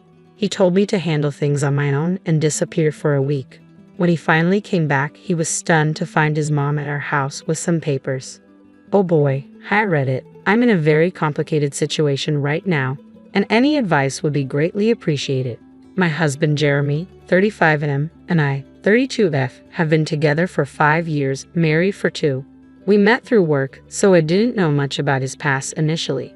Eventually, I learned that we both had only had one serious relationship post-college. My ex and I had dated for 4 years, 3 during college and 1 year after, but we broke up due to personal differences and lost touch. We had been broken up for almost 5 years when I met Jeremy. However, Jeremy was still in touch with his ex when we started dating and was actually pretty good friends with her. His ex, let's call her Valerie, was his high school sweetheart. They had been together since they were 16, right through college, and had been broken up for 5 years when he met me. He told me that they had parted ways because she wanted to advance her career with a job in Australia, and he didn't want a long-distance relationship. They tried to make it work for a few months, but eventually mutually agreed to part ways since it was for the best. They were part of the same circle, so they continued to stay in touch and remain friends. I was fine with it until I met his group of friends for the first time after almost 9 months of dating. All of them got together for dinner on New Year's Eve, and Jeremy decided to take me along to introduce me to his friends. Valerie was there as well, which surprised me since I hadn't been prepared to see her. Jeremy had only said nice things about her, so initially, I wasn't insecure. But as soon as I started interacting with her, I realized her energy was very different from what I had expected. Jeremy had made her sound warm and relaxed, but she wasn't like that at all. She made some really cutting remarks about me in front of everyone, and everyone just laughed it off because apparently that was her sense of humor. But I didn't like it one bit. Nobody seemed to get it because she disguised her comments as jokes, like how she remarked that I looked different in person than in pictures, and how she wasn't sure if I was Jeremy's type since he preferred tall blondes and I was neither. But she was, and everybody laughed since they thought she was just joking. She also made some remarks about how I was her successor, so she felt like she owed it to me to give me some training on how to keep Jeremy happy. These remarks were still somewhat harmless, and I was willing to look past them, thinking she might just have a very weird sense of humor. But then, while we were drinking, she toasted to the fact that Jeremy had finally moved on and how happy she was for him. I thought that was nice until she added that had it not been for her decision to move to Australia, I probably wouldn't even be there with them. Thankfully, nobody laughed because it was awkward, but she quickly started laughing at her own comment, forcing everyone to chuckle to move past it. It wasn't lost on me that she was still possessive about Jeremy.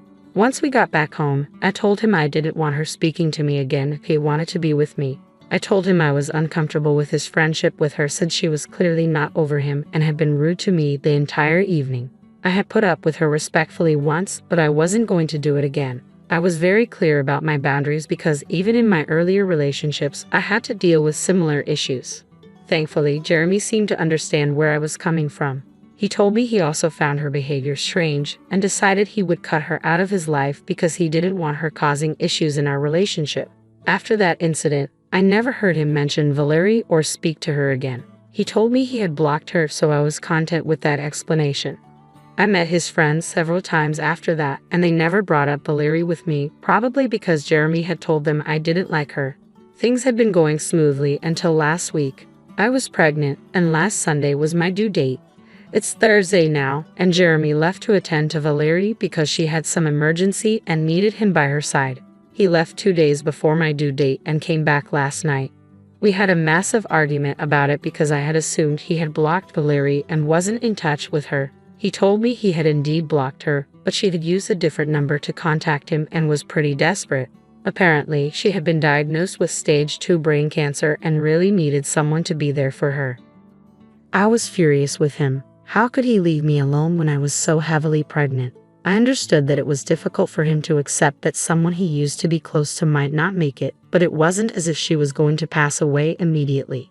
He could have gone the next day after being there for me during the labor and seeing his child born, but as soon as he got the news, he had to leave immediately. I tried to explain how ridiculous it was for him to even consider leaving me in this condition, but he insisted he'd be back before I went into labor, saying due dates aren't accurate and I might still have another week. He told me to just deal with it until he returned, then left for the airport without even finishing our conversation. He knew I didn't have my family here. My parents lived in Iowa, and I was completely relying on him. After he left for the airport, I tried calling him several times, but his phone was switched off.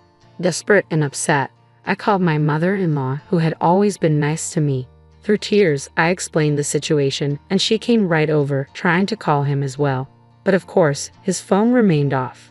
She comforted me and stayed with me all day because I was extremely upset and kept crying, with the pregnancy hormones amplifying my emotions. We couldn't reach Jeremy until the next day, and even then, he didn't answer our calls. He only sent us both a text saying he would be back soon, hopefully before the baby was born. He apologized and said he would accept any punishment I deemed fit when he returned. But for now, he had to be there for an old friend who had no family in Australia and whose parents couldn't fly out due to her father's illness. She was counting on him to help her process this news, and he just had to be there. His explanation did nothing to calm me and only made me angrier. He thought it was more important to be there for an old friend than for his pregnant wife. A cancer diagnosis is serious, but what could he do about it? Cure her instantly? No, he should have stayed with me. My mother-in-law agreed and asked me bluntly if I wanted to leave him. Without much thought, I said yes. She spoke to her lawyer and had him draw up divorce papers and an agreement to terminate Jeremy's parental rights. She told me that if he came back before the due date, I could decide whether to file for divorce or talk to him first. If he didn't make it back in time, it would be clear what I had to do. Having raised Jeremy as a single parent, she understood the struggle and was determined to ensure I wouldn't go through the same thing. She promised Jeremy would pay child support, unlike his father, who abandoned them. She stayed with me throughout the week, offering support. For the next few days, neither of us contacted Jeremy. On Monday, I went into labor. My mother-in-law tried calling Jeremy to let him know, but he didn't pick up. She decided not to text him because there was no point. Fortunately, my parents had flown in the day before, so they were there for me. Still, I felt Jeremy's absence acutely. I made up my mind that no matter what happened when he came back, I would never see him the same way again. 3 hours after giving birth, I filled out the paperwork for the divorce and told the lawyer to file it on my behalf. One of my friends had advised me that if I wanted to be happy and be a good mother to my child, I had to take care of myself first. I couldn't do that with a man who prioritized his obligations to Valerie over me. After our daughter was born, I didn't even call Jeremy. My mother-in-law, my parents, and I stayed at home together. My parents were supposed to leave tomorrow, so it would just be me and my mother-in-law. I told them all about my decision to leave him because he hadn't tried to contact me despite promising to be back before the due date. He had spent a week with Valerie instead. Last night, Jeremy came home late. I opened the door and he hugged me, but I shook him off and said I wanted nothing to do with him. Hearing the doorbell and the commotion, my mother-in-law walked into the room with the papers and threw them in his face. She demanded he leave immediately. She didn't care where he spent the night. She wanted him out of the house because I needed peace and quiet after giving birth. She also told him I had already filled out the divorce paperwork and needed him to complete the paperwork to terminate his parental rights. Jeremy was shocked and speechless for a few minutes. I left the room because I was still weak and needed to recover. Seeing him had weakened my resolve. Then I heard yelling and realized Jeremy was fighting with his mother. I stayed out of it, comforting my daughter. After a few minutes, Jeremy started calling my name, demanding to see his daughter, claiming I owed him that much. That infuriated me. I put my daughter in her crib and confronted him. I told him I owed him nothing. He had chosen not to be there for me during my pregnancy and the birth of our child, leaving me alone. I was lucky my mother-in-law was there for me, but I owed him nothing.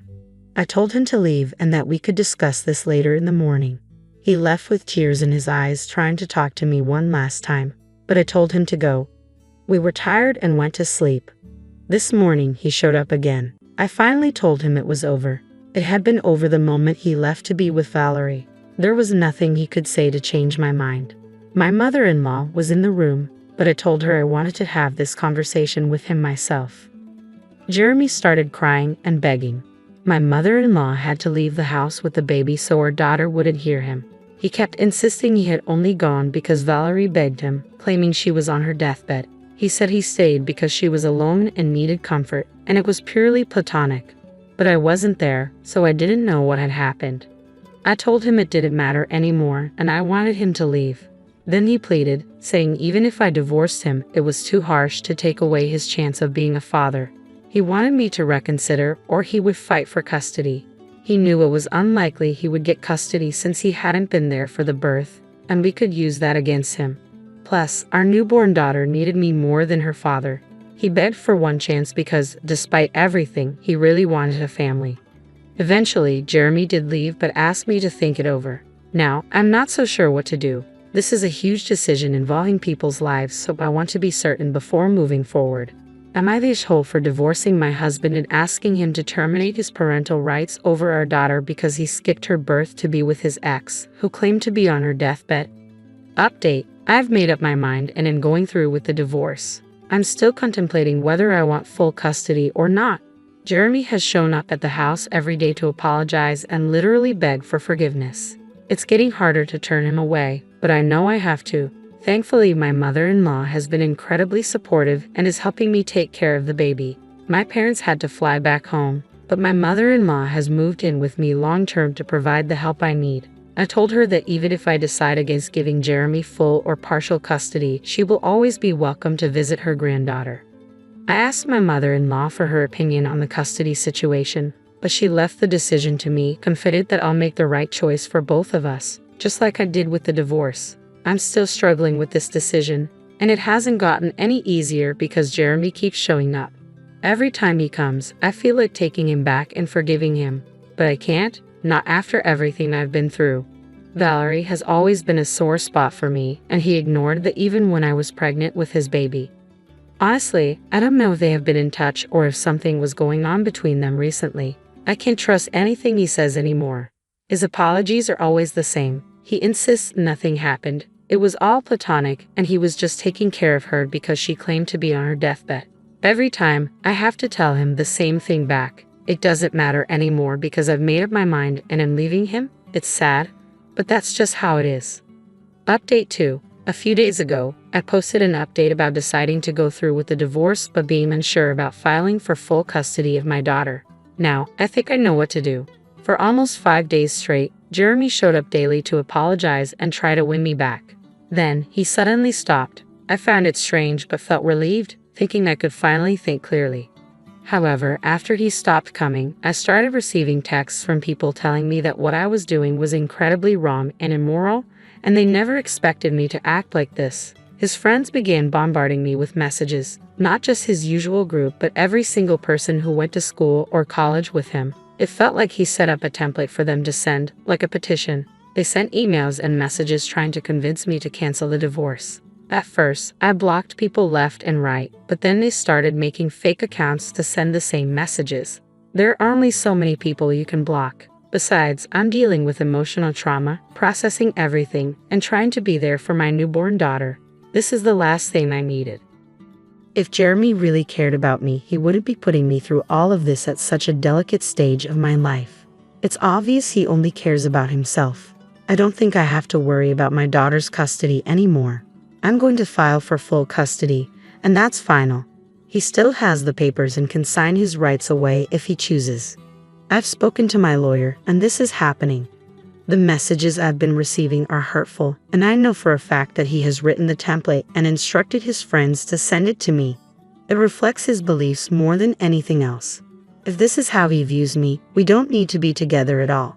The messages included a line saying, "We never expected you to be the kind of person who would use their child as a pawn to punish their partner and play mind games like this."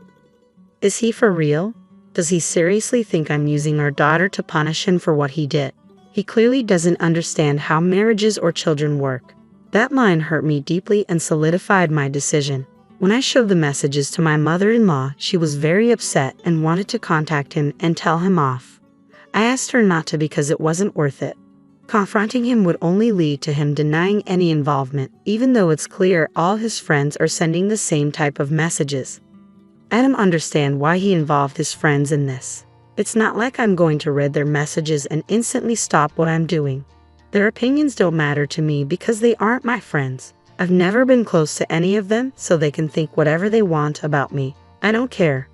I guess he thought if enough people started texting me, I'd give in to the pressure. But he doesn't know me at all.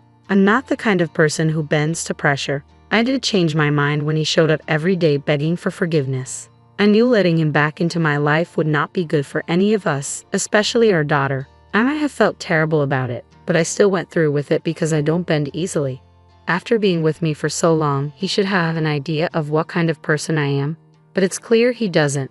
It's becoming clearer every day that I'm doing the right thing by leaving him. Even if every single person he knows starts texting me, I will change my mind. In fact, this situation has only strengthened my resolve. As long as the people I love are on my side, I don't have to worry about any of this. Update 3. The legal proceedings for the divorce and the custody agreement will commence in a couple of days. Jeremy has decided not to contest the divorce but is demanding at least partial custody of our daughter.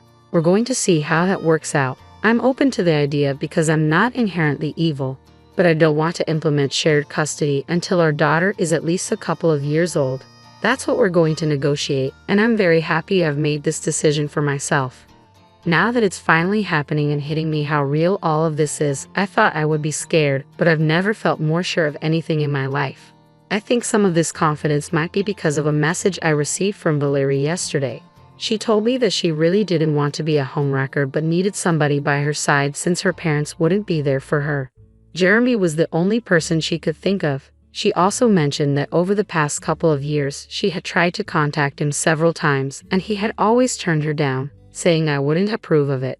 But she knew that her oldest friend in the world would always be there for her, especially if she was sick, which is why she contacted him. She apologized for the trouble this had stirred up in my marriage, but thought I should let him retain his individuality instead of being so controlling. So, I was right that he hadn't blocked her at all, and they had stayed in touch, maybe not in the way I thought, but they did at least speak to each other. The worst part was that she also told me they had shared a moment when they were together and ended up kissing for a couple of minutes. But after that, Jeremy had drawn away from her, saying he couldn't do this, especially while his wife was with his child. She told me that he had not let the kiss last more than a couple of minutes, and that was how loyal he was to me, as if that was supposed to make a difference. It was ridiculous, but yes, I was right about everything. Now, getting the divorce and custody on my terms should be a cakewalk. I've spoken to my lawyer, and we've tweaked our petition to demand slightly more of everything because I feel I deserve it since I've been cheated on. I'm feeling very confident about what I'm doing and know that things are going to work out.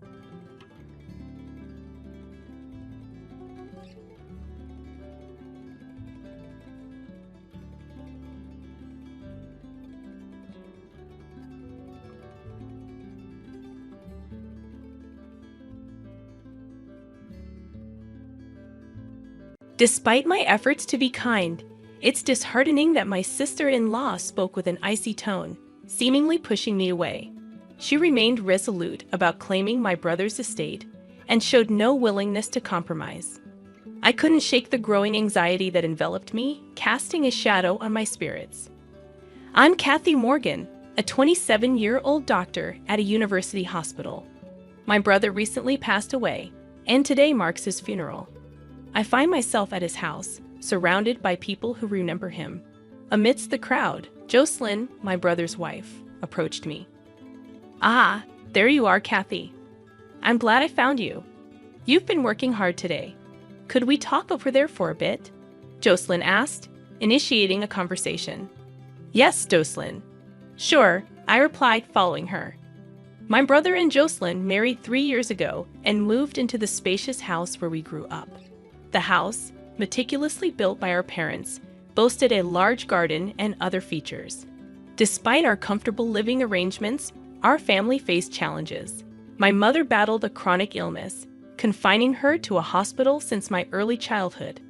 My father's wealth allowed us a comfortable life, but he too succumbed to overwork and joined my mother in death.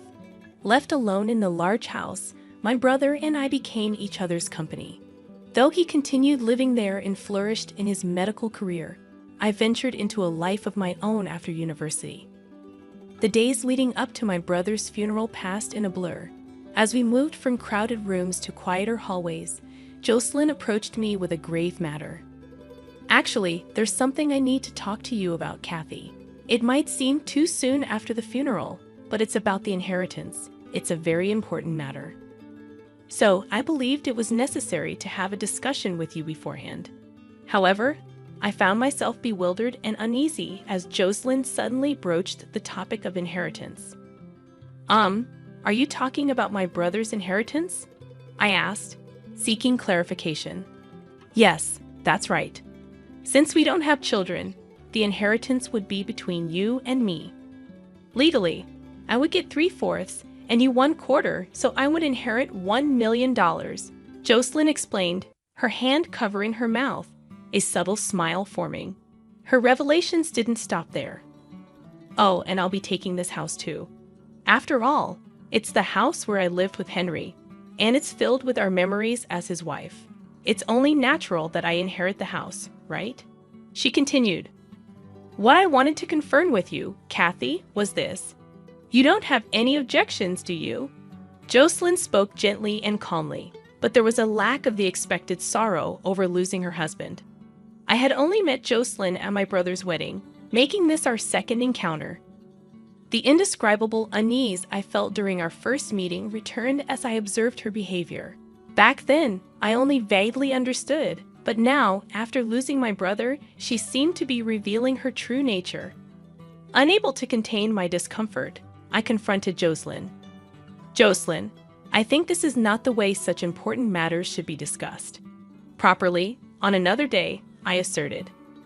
Upon my objection, Jocelyn suddenly turned distant. Her previously calm face tightened, and she looked at me with cold eyes. "Oh, is that so? I'm trying to be nice, and yet you don't understand. What a pity. Well, I have a reliable lawyer. I will make sure to get my share of the inheritance," she said, her tone condescending. "I married Henry because he came from a wealthy family. Why would I marry such a serious and boring man for any other reason?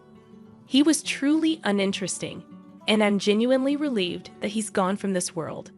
I couldn't believe what Jocelyn was saying. My bad premonition about my sister-in-law was proving true. Did my brother know this side of her? If he did, why did he choose to marry someone so unsuitable for him? Shocked and unable to say anything, I watched as Jocelyn walked away, having said what she wanted and seen my reaction. She probably felt there was no need to stay any longer. I stood there frozen, overwhelmed by complex emotions. Even after returning to my own home, I felt downcast and engulfed in gloom. I had a feeling that more unpleasant things might follow, leaving me restless as these thoughts weighed on me. I found myself reminiscing about the years spent with my brother, feeling as if my heart would burst.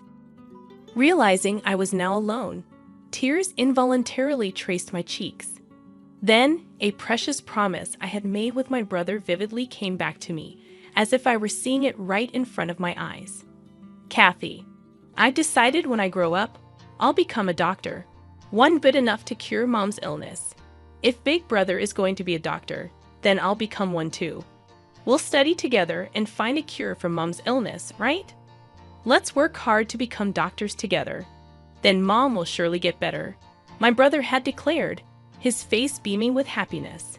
That important promise echoed in my mind after our mother passed away.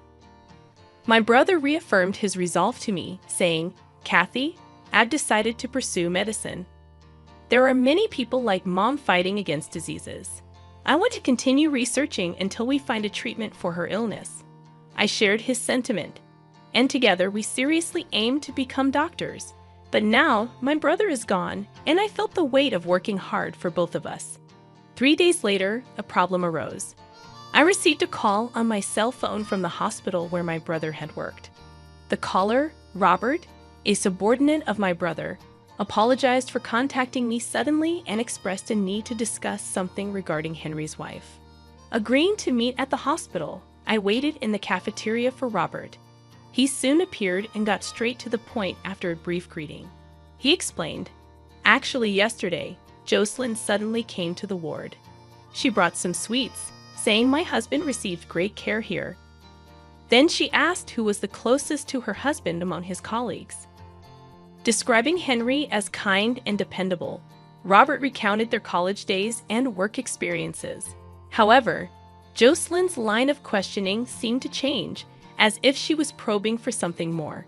She then asked, "Is there anything my husband was hiding from me?"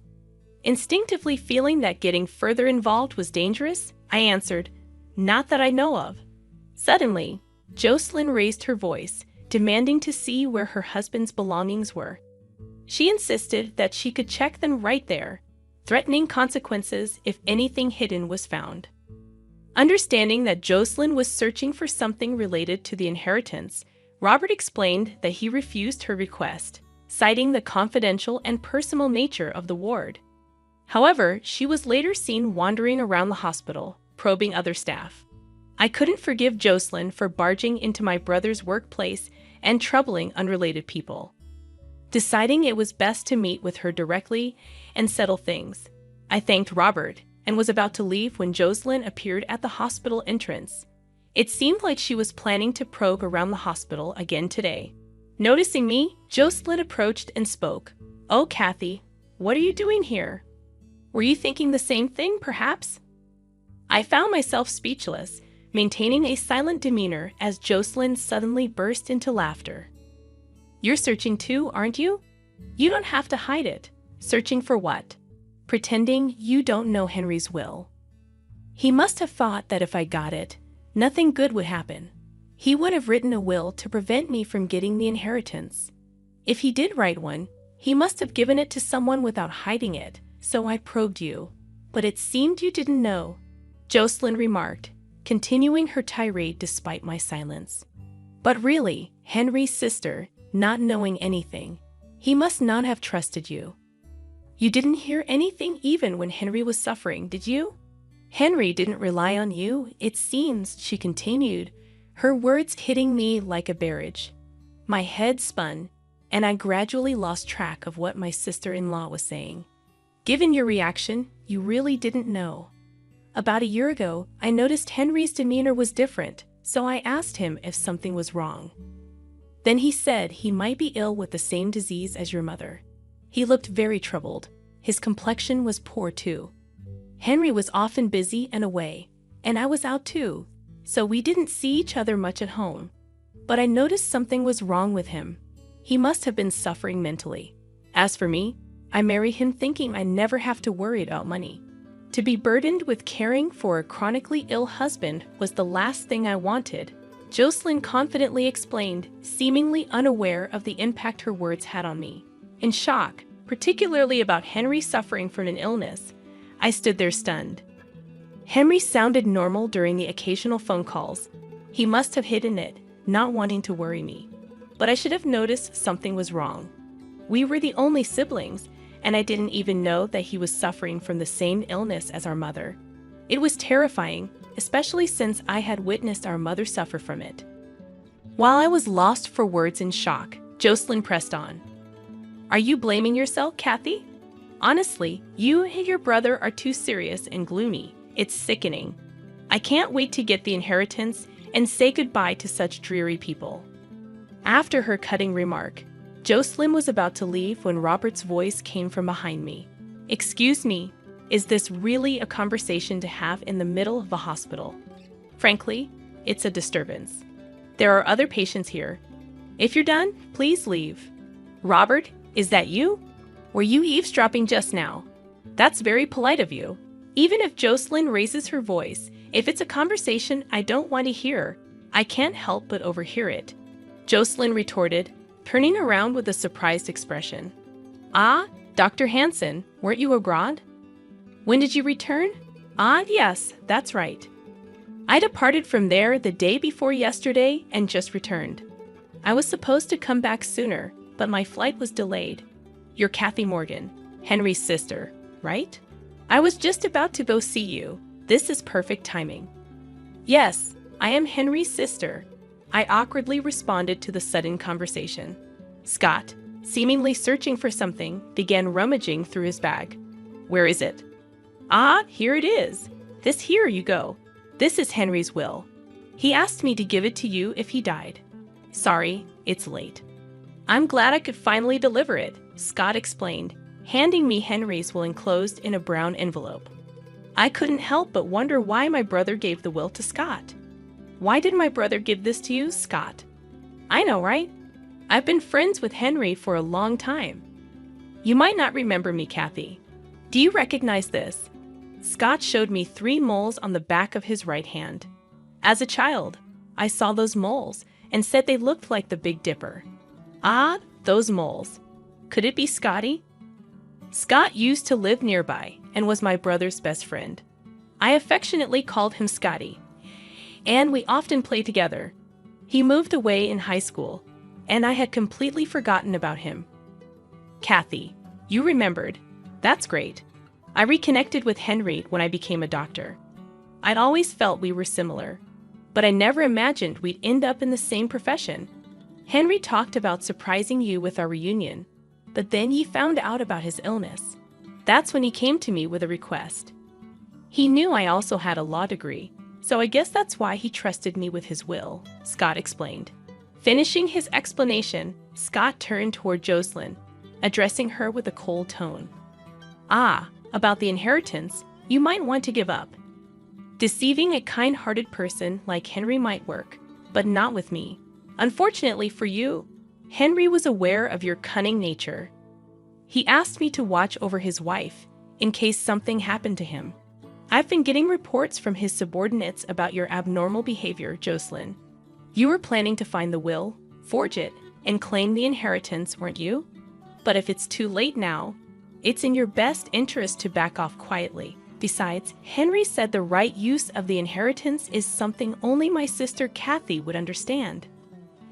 I see, so that's how it is. But to trust a sister who didn't even know about her brother's illness to leave a large sum of money to such a young girl, really, what was he thinking? Who knows what she'll use it for? Jocelyn maintained a defiant attitude, but her face had paled slightly. Looking around, I noticed a crowd had gathered due to the commotion. Among them were young doctors talking to each other. Hey, isn't that the person who wrote that paper and made headlines recently, right? I was thinking the same. That's Kathy Morgan, Henry's sister. I read her paper on rare disease research, and it was truly impressive. I heard she's going to do research abroad soon. The conversation among the young doctors caught the attention of other medical personnel, causing a buzz in the area. More discussions were overheard. Isn't that Henry Morgan's wife causing a scene? She's famous for being seen around Fifth Avenue. Oh, well, that's true. Shopping for luxury brands, going on trips, living a flashy life. I heard she's been supporting a gigolo. Maybe she's after the inheritance. That's possible. I mean, she's been wandering around the hospital, asking questions. It's creepy. Amidst various conversations, I realized I hadn't yet checked the will from my brother. I peered into the brown envelope in my hands. Inside, there was a piece of stationery and a white envelope marked Will. Upon opening it, I saw it began with "To Kathy" in my brother's handwriting. As I read through it, I was so shocked by the contents that I instinctively handed the will to Scotty. Scotty, this is... After reading the will, Scotty smiled quietly and addressed Jocelyn. Jocelyn, it seems you've lost. Henry was planning to end his marriage with you. The letter says so. About the marriage certificate you forced him to write, it seems Henry never submitted it, so he wanted to assure his sister that she could rest easy. You and Henry were effectively in a common law marriage. You never had any right to the inheritance in the first place. That's a lie. There's no way he would do such a thing. Jocelyn's momentum faded, and she began muttering quietly to herself. Kath, can I see that envelope too? May I? Oh, sure. Scotty peered inside the brown envelope and confirmed its contents, then added another blow. Here's the official will as well, Jocelyn. If you want to see for yourself, I won't stop you. Feel free. Jocelyn's face turned ashen, and she looked visibly upset. She seemed at a loss for words, her lips trembling. Continuous criticism of Jocelyn rose from the onlookers. Jocelyn, now without an escape, was frozen in place. Soon, the hospital's administration, alerted by the commotion, had the crowd dispersed to their respective duties. When I looked up again, Jocelyn was gone. After that day, she disappeared from our family home and never reappeared before me. Following my brother's will, I inherited the estate. My research paper on the rare disease that affected my mother and brother received high acclaim. leading me to relocate overseas to continue my research. Part of the inheritance was used as a donation to help those suffering from the rare disease, and the rest was allocated for research funding. Scotty, my brother's best friend, and now more than that, became my life partner. We, as medical colleagues working abroad, are planning to register after our marriage this June. Our hope to free more people from the grip of the disease that afflicted my mother and brother remains unchanged. Together as husband and wife, we aim to continue our research, supporting each other along the way.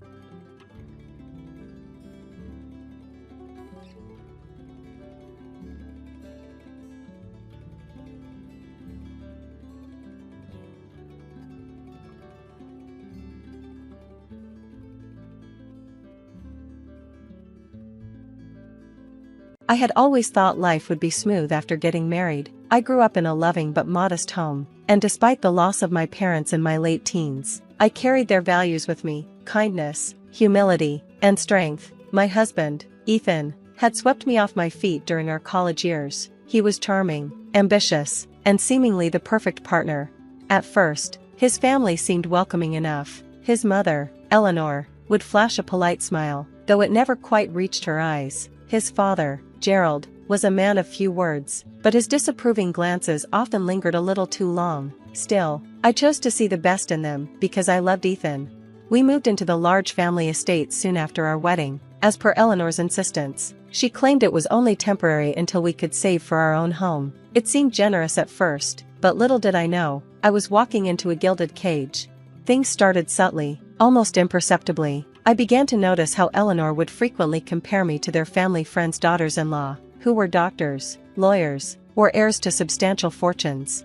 You know, Olivia managed to host a charity gala for 300 guests all by herself, Eleanor once said, her tone dripping with feigned admiration. Isn't that impressive, Ethan? I smiled, feeling the sting but brushing it off. That does sound impressive, I replied. She's a natural, Eleanor continued, her gaze cutting into me. Not everyone has the upbringing for it. Ethan didn't defend me, he didn't even notice. It was easier to let these comments slide than to start a conflict. At least, that's what I told myself. Soon, Eleanor began treating me less like a family member and more like staff. She'd leave lists of tasks for me to complete during the day, ironing their clothes, polishing the silverware, and preparing dinner. Initially, I tried to comply, thinking it was a way to earn her approval, but no matter how hard I worked, it was never enough. One evening, after spending hours preparing a 3-course meal for the family, Eleanor frowned as she tasted the soup. It's too salty, she declared, pushing the bowl aside. Do it again tomorrow, and please, follow the recipe this time. Ethan said nothing, he didn't even meet my eyes. Ethan's long hours at work left me alone in a house that didn't feel like home. I tried to focus on hobbies, even attempted to make friends in the area, but Eleanor discouraged me. Your place is here, she said one day when I mentioned wanting to join a local art class. There's plenty to keep you busy at home. I realized then that she didn't see me as her son's wife, an equal partner in life. She saw me as an inconvenience, a mistake Ethan had made by marrying beneath their station. But I still held on to hope. I loved Ethan, and I believed he loved me. Surely, he would see how his family was treating me and put a stop to it, wouldn't he? The turning point came during a family dinner. Gerald invited one of his business associates, a powerful and wealthy man named Mr. Hawkins. As we prepared for the evening, Eleanor's instructions became relentless. Make sure the linens are pressed perfectly, she snapped, and don't embarrass us in front of Mr. Hawkins. He values class, and you're still learning. Her words stung, but I nodded and set the table with care. When Mr. Hawkins arrived, I was introduced briefly before being relegated to the kitchen. I overheard snippets of their conversation as I served hors d'oeuvres. She's very lucky to be part of this family, Gerald was saying. Ethan is too kind, he could have married anyone, but he has such a big heart. The implication was clear, I was a charity case. My face burned with humiliation, but I kept my composure. The night dragged on, and by the end, I was left cleaning up alone. Ethan didn't even offer to help. I finally broke down in the dimly lit kitchen, tears streaming down my face as I scrubbed dishes, wondering how my life had come to this. I didn't know it then, but that dinner would set in motion a series of events that would change everything. The aftermath of the dinner left me emotionally drained. My days were starting to blur together, each one a copy of the last, cleaning, cooking, and being invisible in a house that should have been my sanctuary. But something about that night lingered in the back of my mind, an invisible weight pressing down on me. A week after the dinner, Eleanor summoned me to the living room. She was seated on the ornate couch, a cup of tea in her hand. Gerald stood near the fireplace, his arms crossed, wearing his usual look of quiet disdain. "We'll be hosting Mr. Hawkins again," Eleanor announced. "It's important that we make a good impression this time. Gerald has been working on a significant deal with him, and we can't afford to let anything go wrong." I swallowed hard. "Of course, what do you need from me?" "Everything to be perfect," she replied, her voice cool. "And this time, try not to look so plain. Presentation matters." I felt my cheeks flush with embarrassment, but nodded. As I walked away, I couldn't help but feel the weight of their expectations. I wasn't just a wife in their eyes, I was a pawn in their endless pursuit of social status. The day of the dinner arrived, and I worked tirelessly from dawn. The house gleamed, the table was set with the finest china, and the aroma of roasted lamb filled the air. By the time the guests arrived, I was exhausted, but Eleanor insisted I be presentable. As Mr. Hawkins stepped through the door, his presence seemed to command the room. He was tall, impeccably dressed, and carried an air of authority. His sharp eyes scanned the room until they landed on me. For a brief moment, I thought I saw something flicker across his face, a mix of recognition and shock, but just as quickly, it was gone. Dinner began, and I quietly served the courses, avoiding eye contact with anyone. As I placed a dish in front of Mr. Hawkins, he looked up and said, "Thank you, miss. Have we met before?" The question caught me off guard. I stammered, I don't think so." He tilted his head slightly, as though trying to place me. "You look familiar." Eleanor intervened, her tone sharp. "She's Ethan's wife. She tends to stay out of the spotlight." Mr. Hawkins didn't respond but gave me a small, polite nod. The rest of the meal passed uneventfully, but I couldn't shake the feeling that he was watching me, studying me. The next morning, while cleaning up the dining room, I heard a knock at the front door, expecting it to be a delivery. I opened it without much thought. To my surprise, it was Mr. Hawkins. "Good morning," he said, his tone polite but firm. "May I speak with you?" I hesitated. "Of course, should I get Gerald?" "No," he said, shaking his head. "I came to see you." He stepped inside, and I led him to the sitting room, my mind racing. What could he possibly want? As he sat down, he studied me carefully. "I was up all night thinking," he began. "I couldn't shake the feeling that I've seen you before." I frowned, unsure where this was going. "I don't think we've met." "Perhaps not directly," he said, pulling out his phone. "But does this look familiar?" He showed me a photograph. My breath caught in my throat. It was of my parents. They were younger, smiling brightly at what looked like a formal event. And standing next to them was a younger version of Mr. Hawkins. How do you have this?" I whispered. "I was close friends with your parents many years ago," he said, his voice softening. "Your father and I worked together, and your mother was like a sister to me. When I saw you last night, I couldn't believe my eyes. You're their daughter, aren't you?" Tears welled up in my eyes as I nodded. "Yes, but they passed away years ago." He leaned back, his expression a mix of sorrow and relief. "I had no idea. They spoke of you often, how proud they were of you. I lost touch with them after they moved, and I always regretted it. For the first time in years, I felt seen." Mr. Hawkins' words were like a lifeline, pulling me out of the darkness I had been drowning in. He asked about my life, and I hesitated to share too much, but something about his genuine concern made me open up. "I'm glad I found you," he said finally. "Your parents were extraordinary people, and I owe them so much. If there's ever anything you need, don't hesitate to ask." I nodded, still overwhelmed by the revelation. As he left, he gave me one last look and said, "You deserve better than this." Those words echoed in my mind long after he was gone. In the days following Mr. Hawkins' visit, I couldn't stop thinking about our conversation. His words lingered in my mind, offering a faint sense of hope. For the first time in what felt like forever, I felt like I wasn't entirely alone in this world. My parents' memory, through him, became a thread connecting me to something greater, a sense of belonging that I had lost. Eleanor, however, wasn't blind to the change in me. While I continued my duties, something about my demeanor must have shifted. One morning, as I was scrubbing the kitchen counters, she approached me with her usual air of superiority.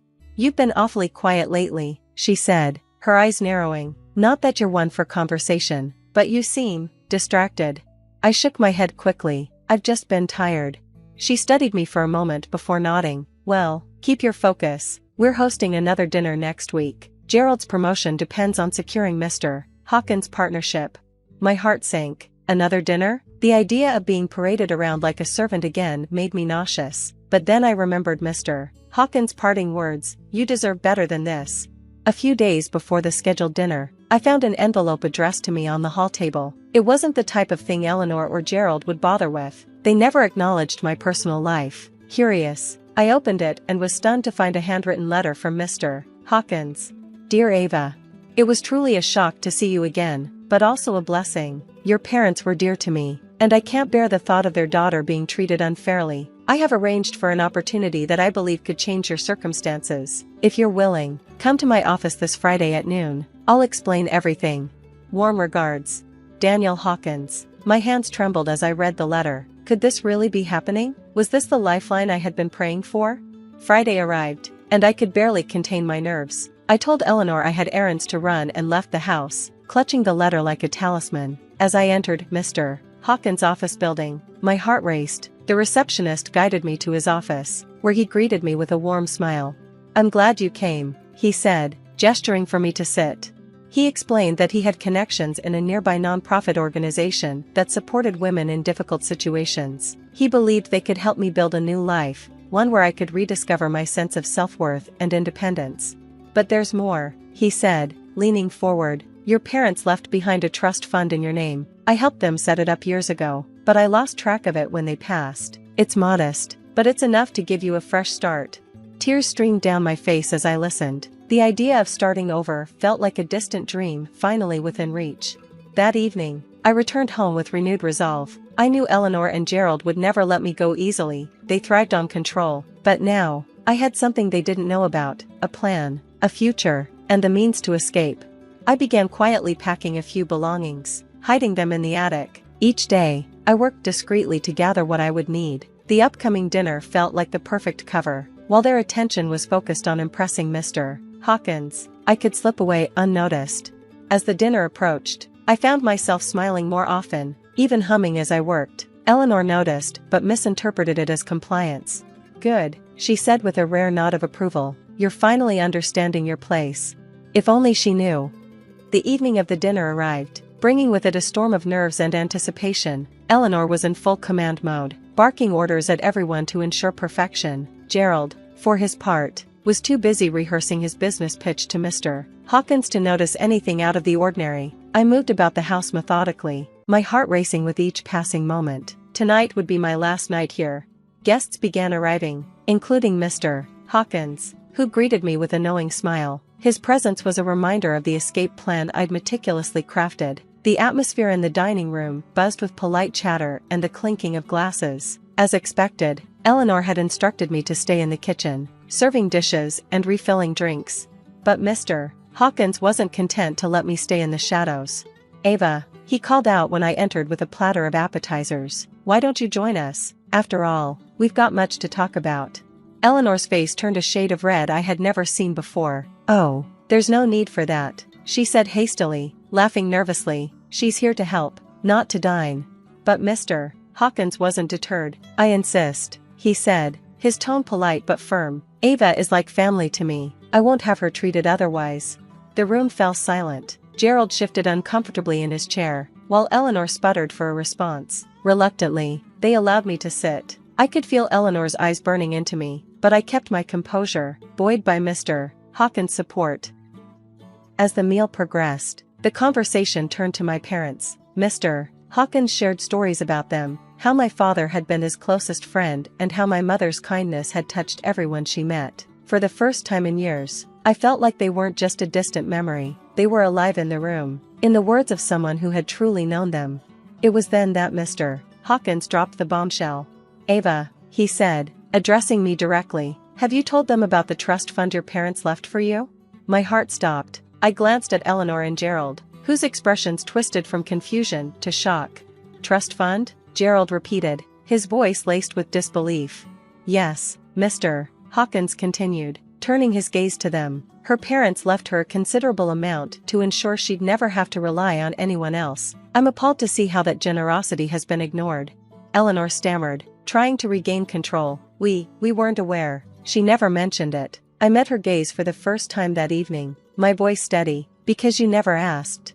The tension in the room was palpable. Gerald tried to defuse it, laughing nervously. Well, this is a misunderstanding. Of course, Ava will have access to her funds. Isn't that right, Eleanor?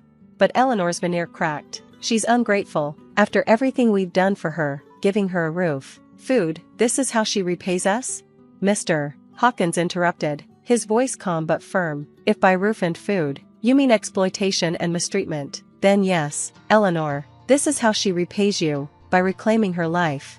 For the first time, I saw Eleanor rendered speechless. Gerald, too, slumped in his chair, his bluster evaporating.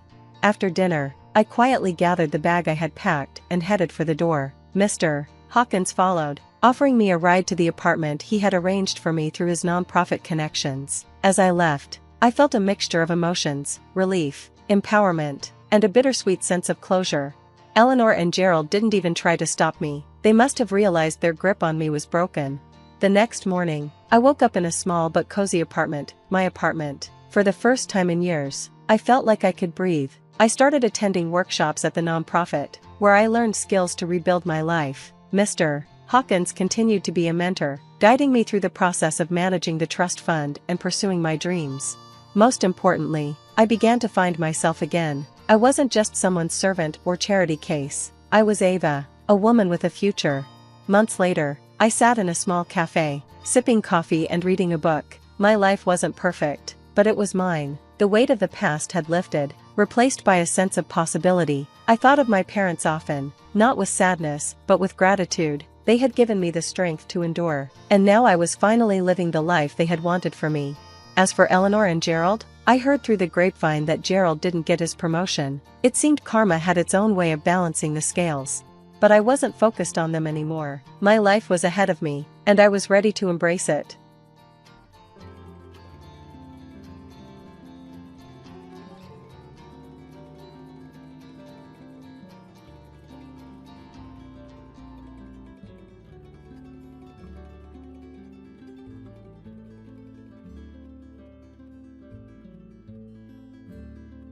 I never imagined my life would change so drastically. Growing up, my parents had been my rock, my constant support. We weren't wealthy, but we were happy. When I lost them in a tragic car accident just 2 years after my marriage to Liam, my world fell apart. Their absence left a void that I thought could never be filled. At first, Liam was supportive, holding me as I cried myself to sleep night after night. But things began to shift subtly, like a shadow creeping in at the edges of my life.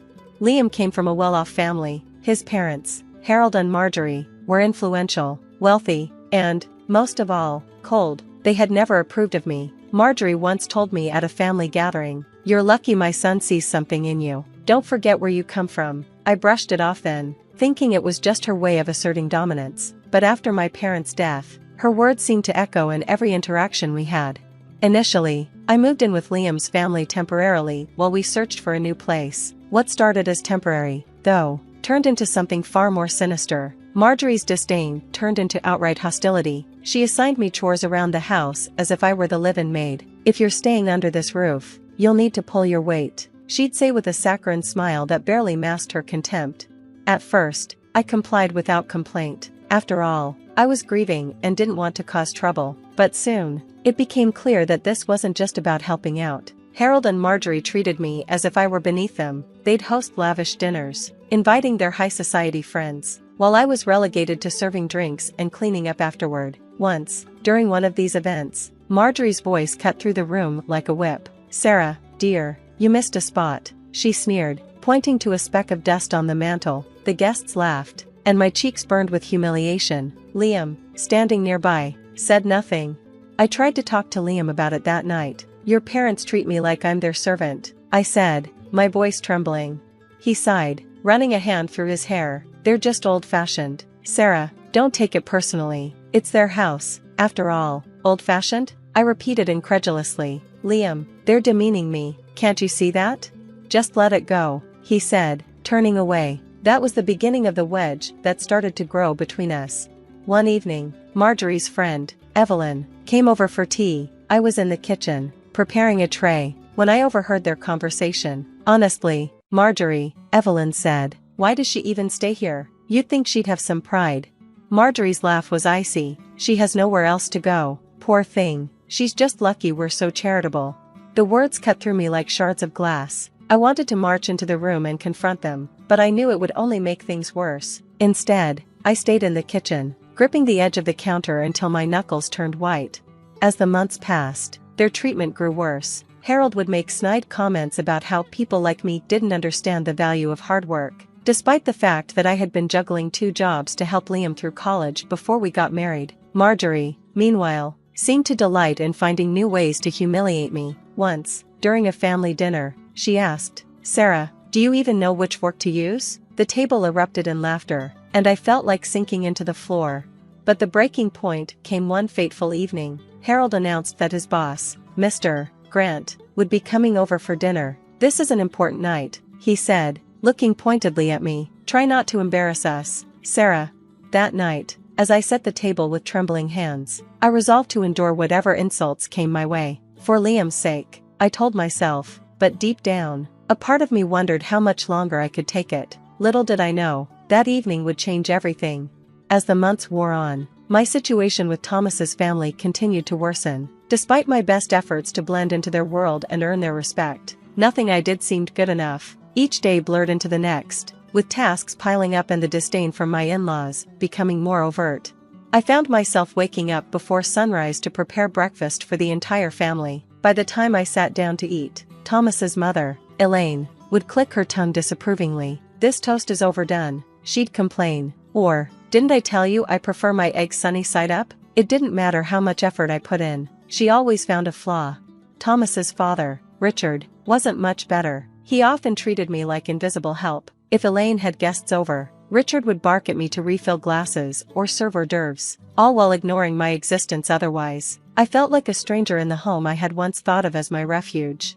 Thomas, once my biggest supporter, now seemed indifferent to my struggles. When I tried to talk to him, he would brush me off. "They're just set in their ways," he'd say. "You've got to learn to pick your battles, Mia." But how could I pick my battles when I felt like I was fighting a war on all fronts? My breaking point came one evening when Elaine invited some of her friends over for a dinner party. She spent the entire day barking orders at me, making sure the house was spotless and the menu impeccable. I was exhausted by the time the guests arrived, but I put on a polite smile and carried out the tasks she assigned me. Toward the end of the evening, one of Elaine's friends asked about my family. I hesitated for a moment, then explained that I had lost my parents at a young age and had grown up in foster care.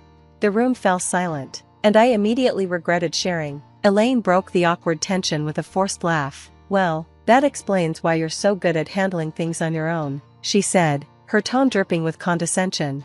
Her friends chuckled politely, but I could see the judgment in their eyes. For the rest of the evening, I felt like I was on display, a curiosity for these well-heeled women to dissect. Later that night, I confronted Thomas in our room. "Your mother humiliated me tonight," I said, my voice trembling. Thomas barely looked up from his phone. "You're overreacting, Mia. She didn't mean anything by it." "How can you say that? You heard her." He sighed heavily, as if I were the one inconveniencing him. "You need to stop making everything about you. My parents have done so much for us." I stared at him in disbelief. "So that gives them the right to treat me like I'm beneath them?" Thomas didn't answer, and I realized that the man I had married, the man who had once promised to stand by me no matter what, was no longer the same. The next day, while running errands for Elaine, I stopped at a small cafe to grab a coffee. As I waited in line, I overheard a conversation at the table behind me. A man in a sharp suit was speaking animatedly about a new charity project he was spearheading. His voice was warm and inviting, and for a moment, I felt a pang of longing. When I turned to glance at him, our eyes met. He smiled, and I quickly looked away, embarrassed. Little did I know, that chance encounter would change the trajectory of my life. That evening, Elaine announced with great fanfare that Richard's boss, Mr. Harrington, would be joining us for dinner the following week. She was in a flurry of excitement, directing preparations like a military general. "This is a big opportunity for your father-in-law," she said. "Don't screw it up, Mia." I wanted to roll my eyes. but I bit my tongue. I knew this dinner would be another test, and I braced myself for whatever was to come.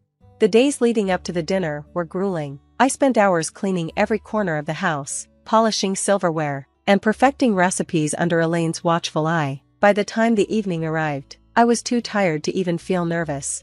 As the guests began to arrive, I tried to stay in the background, serving drinks and making myself as inconspicuous as possible, but when Mr. Harrington walked through the door, my heart stopped. It was the same man I had seen at the cafe. He paused when he saw me, his brow furrowing slightly. "Mia?" Everyone turned to look at me. I froze, unsure of how to respond. "You two know each other?" Richard asked, his tone laced with suspicion. Mr. Harrington's face broke into a smile. "Oh, we go way back, don't we, Mia?" The room buzzed with curiosity, and I could feel Elaine's eyes burning into me. I had no idea how to explain this twist of fate, but one thing was clear: everything was about to change. The moment hung heavy in the air as everyone waited for me to respond. My mind raced, trying to process Mr. Harrington's words. "We did go way back, but not in the way anyone in this room might imagine." "Why, yes," I stammered. "Mr. Harrington knew my parents." Richard's eyes narrowed, clearly suspicious. Elaine, ever the perfectionist host, tried to diffuse the tension with a forced laugh. "Well, what a small world. Please, come in, Mr. Harrington." As dinner progressed, the conversation seemed to center around Mr. Harrington. As everyone fawned over his stories of success, I quietly served dishes, keeping my head down and avoiding his gaze, but every so often, I'd catch him watching me with a curious expression. Finally, as the evening began to wind down, Mr. Harrington asked to speak with me privately. Elaine looked displeased, but she didn't dare argue with someone of his status. We stepped into the hallway, and he turned to me with an incredulous expression. "Mia, is it really you? I can't believe this. How have you been?" Hearing the genuine concern in his voice brought tears to my eyes. "It's been difficult," I admitted. He nodded, his brow furrowing. "After your parents passed, I lost touch with you. I tried to find out where you'd gone, but I ended up in the foster system," I said quietly. His face fell. "I'm so sorry, Mia. Your parents were dear friends of mine. They would be heartbroken to know what you've been through." I didn't know what to say. The flood of memories from my childhood, coupled with the overwhelming kindness in his voice, made me feel a mixture of relief and sorrow. Mr. Harrington's concern didn't end there. As he prepared to leave, he asked Richard and Elaine if I could see him to his car. They reluctantly agreed, clearly eager to maintain their connection to such an influential figure. As we walked down the driveway, he turned to me and said, "Mia, you don't belong here. They treat you like you're nothing, but I can see that you've grown into a strong, capable woman. Your parents would be proud of you." Tears welled up in my eyes again. No one had spoken to me like this in years. "I don't have anywhere else to go," I said, my voice trembling. He placed a comforting hand on my shoulder. "You have me now. I'll help you get back on your feet, I promise." Over the next few days, Mr. Harrington's words stayed with me. For the first time in years, I felt a glimmer of hope. I began to imagine a life beyond the walls of Thomas's family home, a life where I could reclaim my sense of self-worth.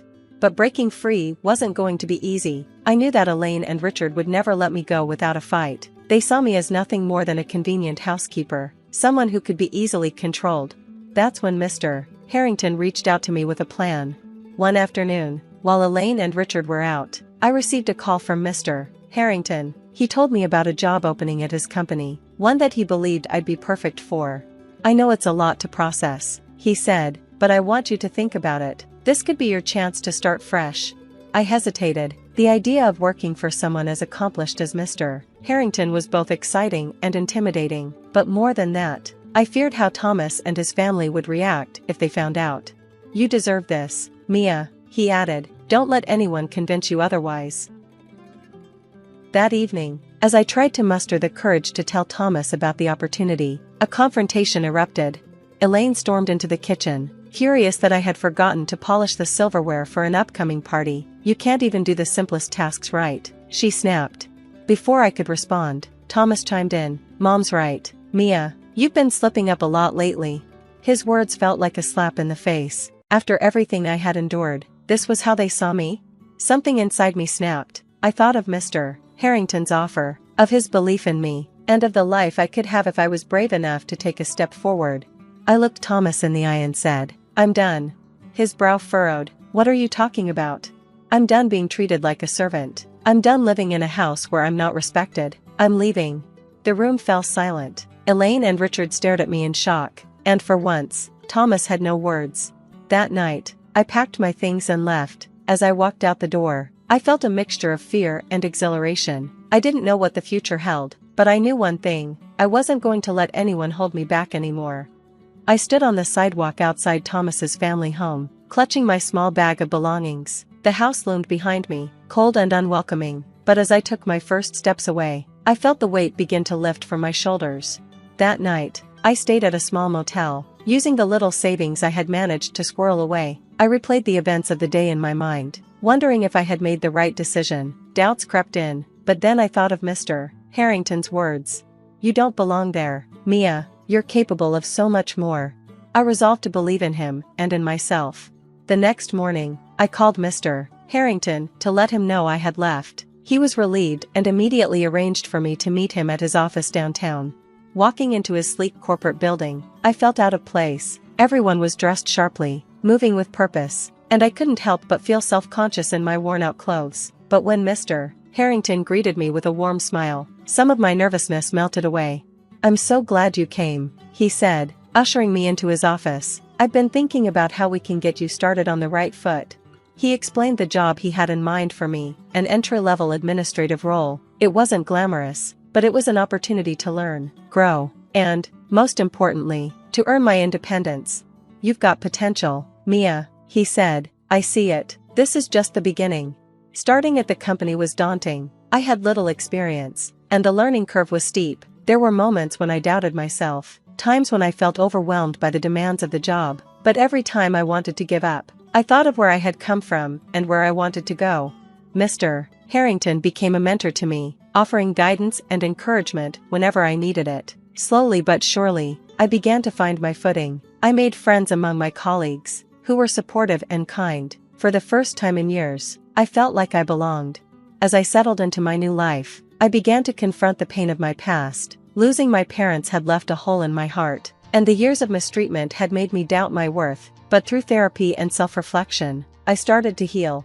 One evening, I found myself sorting through a box of my parents' old belongings that Mr. Harrington had kept for me. Among the photos and keepsakes was a letter my mother had written to me years ago. It read, "Mia, life will have its challenges, but never forget how strong and capable you are. You have a kind heart, and that will take you far. Always believe in yourself, even when it feels impossible." Reading her words brought tears to my eyes. I realized that, despite everything, I was living the life my parents would have wanted for me, a life of dignity, hope, and possibility. Several months later, I ran into Thomas at a coffee shop. He looked surprised to see me, and, to my astonishment, a little ashamed. "Mia," he said awkwardly, "I've been meaning to reach out." I crossed my arms, unsure of what to say. "Listen, he sighed, running a hand through his hair. "I didn't treat you right. None of us did. I'm sorry." His apology was unexpected, and while part of me wanted to lash out, I chose a different path.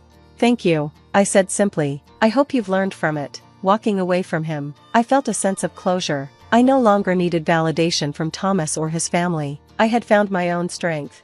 1 year after leaving Thomas's family, I had built a life I was proud of. I had been promoted at work, moved into a cozy apartment, and even started taking classes to further my education.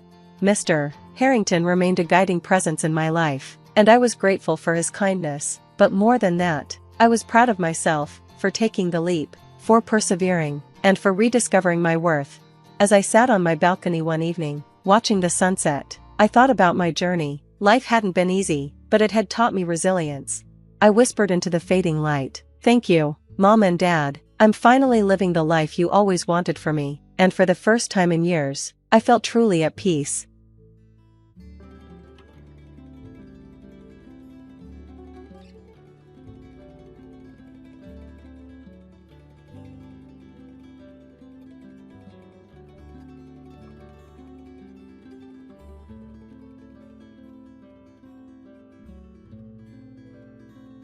Hello, my name is Janice. I find myself isolated, so I'm here to share my story in hopes of finding some understanding. My husband, Raymond, has become someone I hardly recognize. a person whose presence fills me with dread. I often envy couples who are happy, bonded with their soulmates, living the life I once dreamed I'd have with Raymond. But our reality turned out much different than I had hoped. Our marriage began on a strong foundation. Raymond and I both held steady jobs, and our relationship was full of promise. Yet soon after our wedding, everything changed. Without any prior discussion, Raymond quit his job, explaining that his work was causing him depression and burnout. He assured me it would only be a short break, and he'd start searching for a new job soon. In the meantime, supporting us was left entirely to me. I voiced my frustration at being kept in the dark, but Raymond dismissed my concerns. "It's just temporary," he'd say. However, as months went by, nothing improved.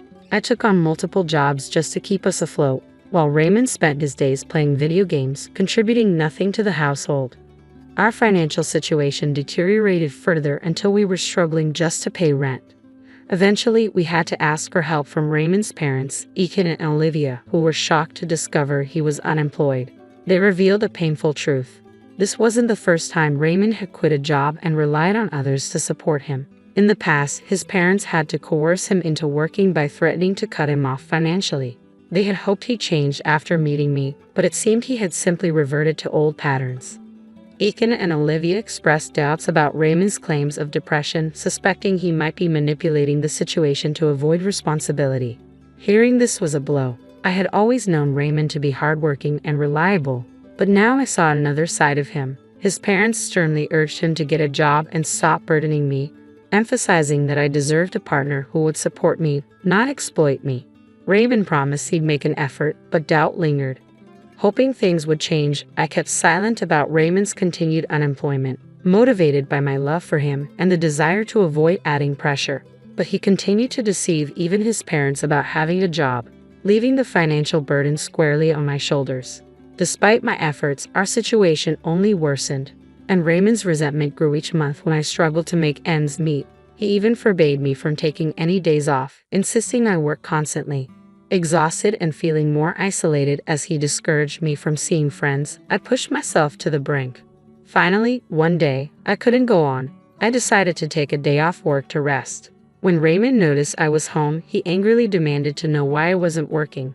I explained that I needed a break, but he exploded, saying I had no right to take time off. I confronted him about the unfairness of it all, that I was the only one working while he did nothing.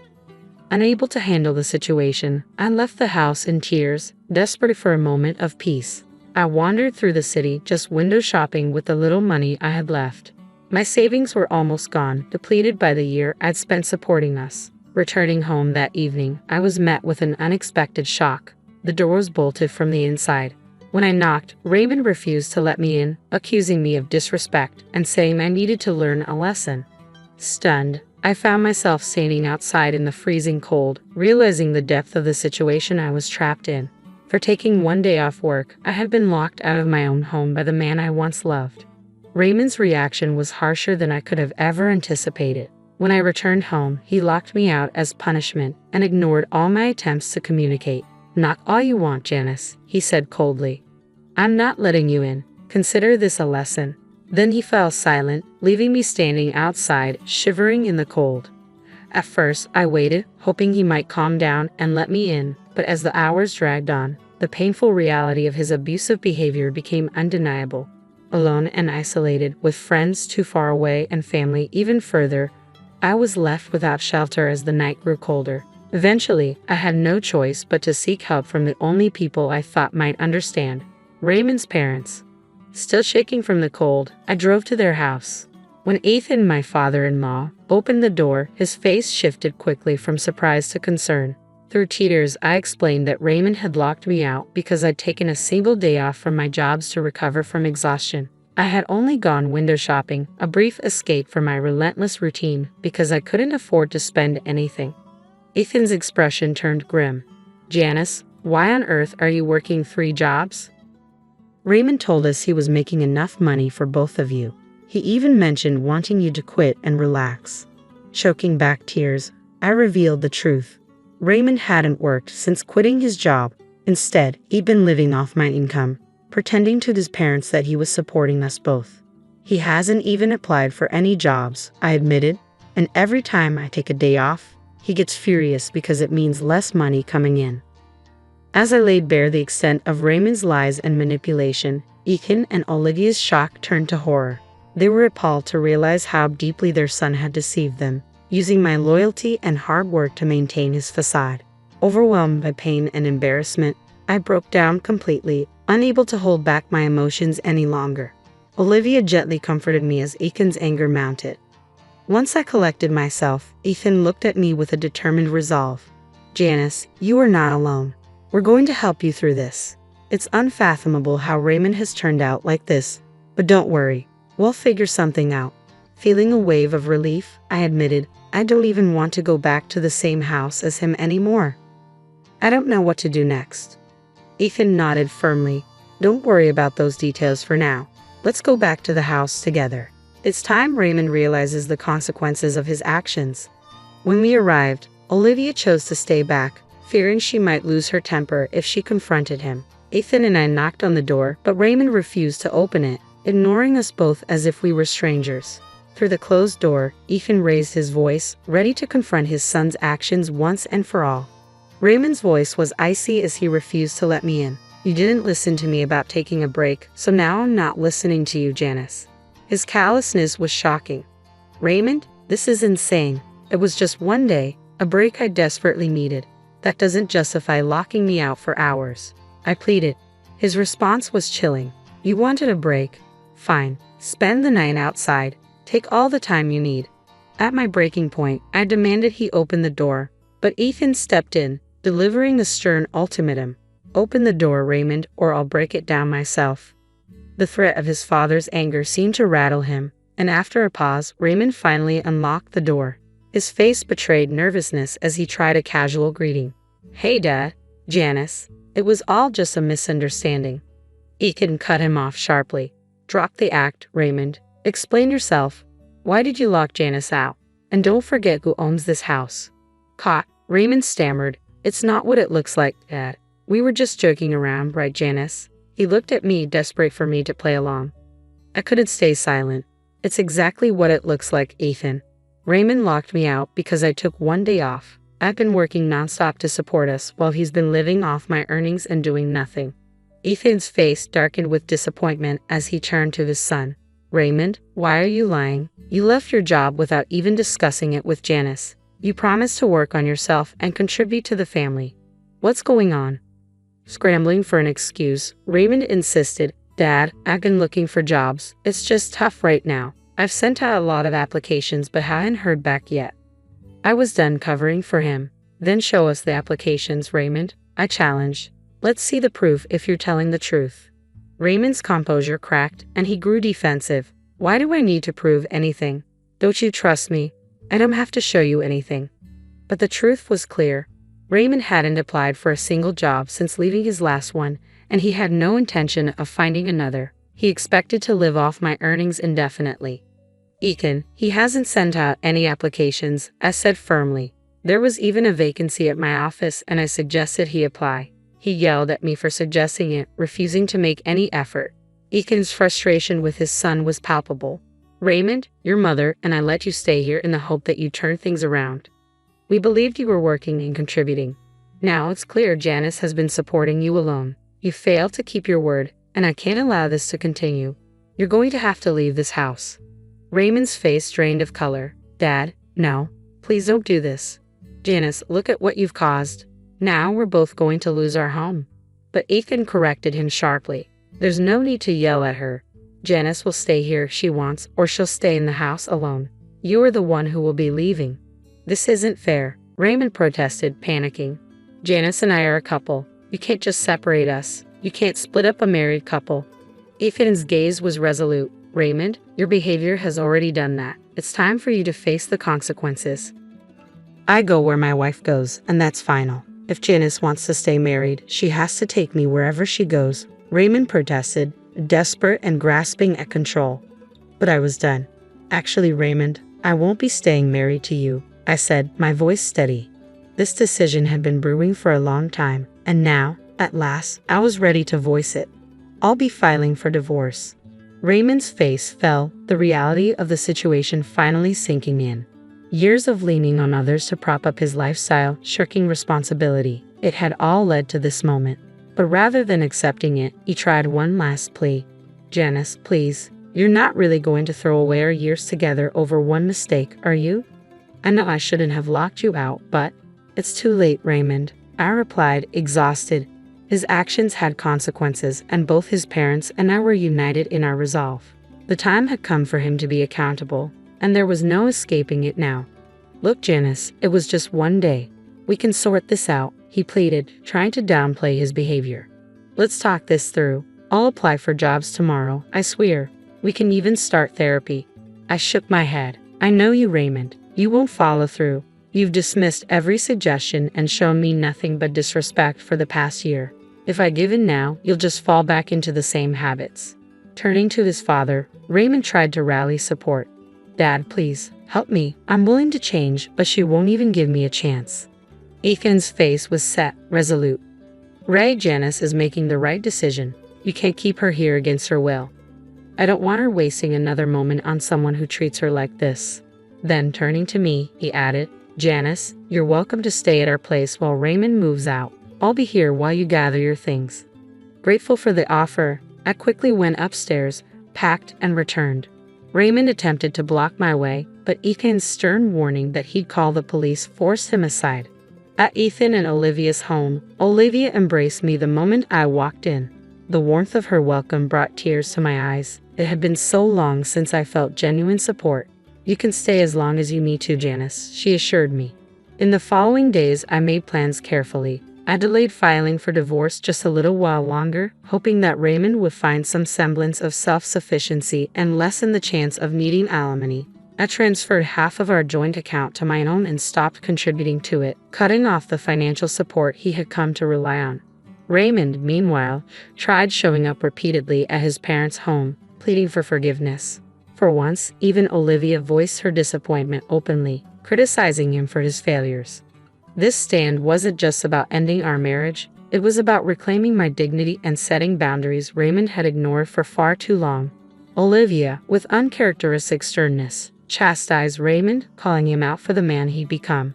His tearful apologies were, in a way, a small vindication after the years I'd spent quietly suffering. Over the next month, Raymond was forced to leave his parents' home despite nearly pushing them to call the police to make it happen. He seemed truly baffled that his own family was serious about the eviction. Once he moved out, he began couch surfing, but friends quickly tired of his behavior and excuses. Unable to find stable work due to his reputation and poor work ethic, he eventually secured a low-paying job, just enough to scrape by. As soon as he had settled somewhere, I moved forward with the divorce. It was straightforward. Raymond had no means to hire a lawyer and ultimately resigned himself to it. Thankfully, we had no significant income disparity, so there were no alimony obligations. With that burden lifted, I left one of my jobs, and Ethan and Olivia's generosity allowed me to stay with them as I started rebuilding my savings. Our divorce concluded without drawn-out conflict, partly because neither of us had the resources or the desire to prolong it. Although Raymond apologized repeatedly, I couldn't find it in myself to forgive him. I've since moved into a modest 3-bedroom apartment with a roommate, and I'm beginning to find my footing again. Ethan and Olivia remain a constant source of support, welcoming me to their lives in a way they never had with their own son. For them, too, forgiveness seems out of reach, and it's clear their relationship with Raymond may never recover. This new chapter is one of healing and rediscovery, surrounded by people who truly care for me. For the first time in years, I feel I'm building a life of my own, free from the shadows of the past.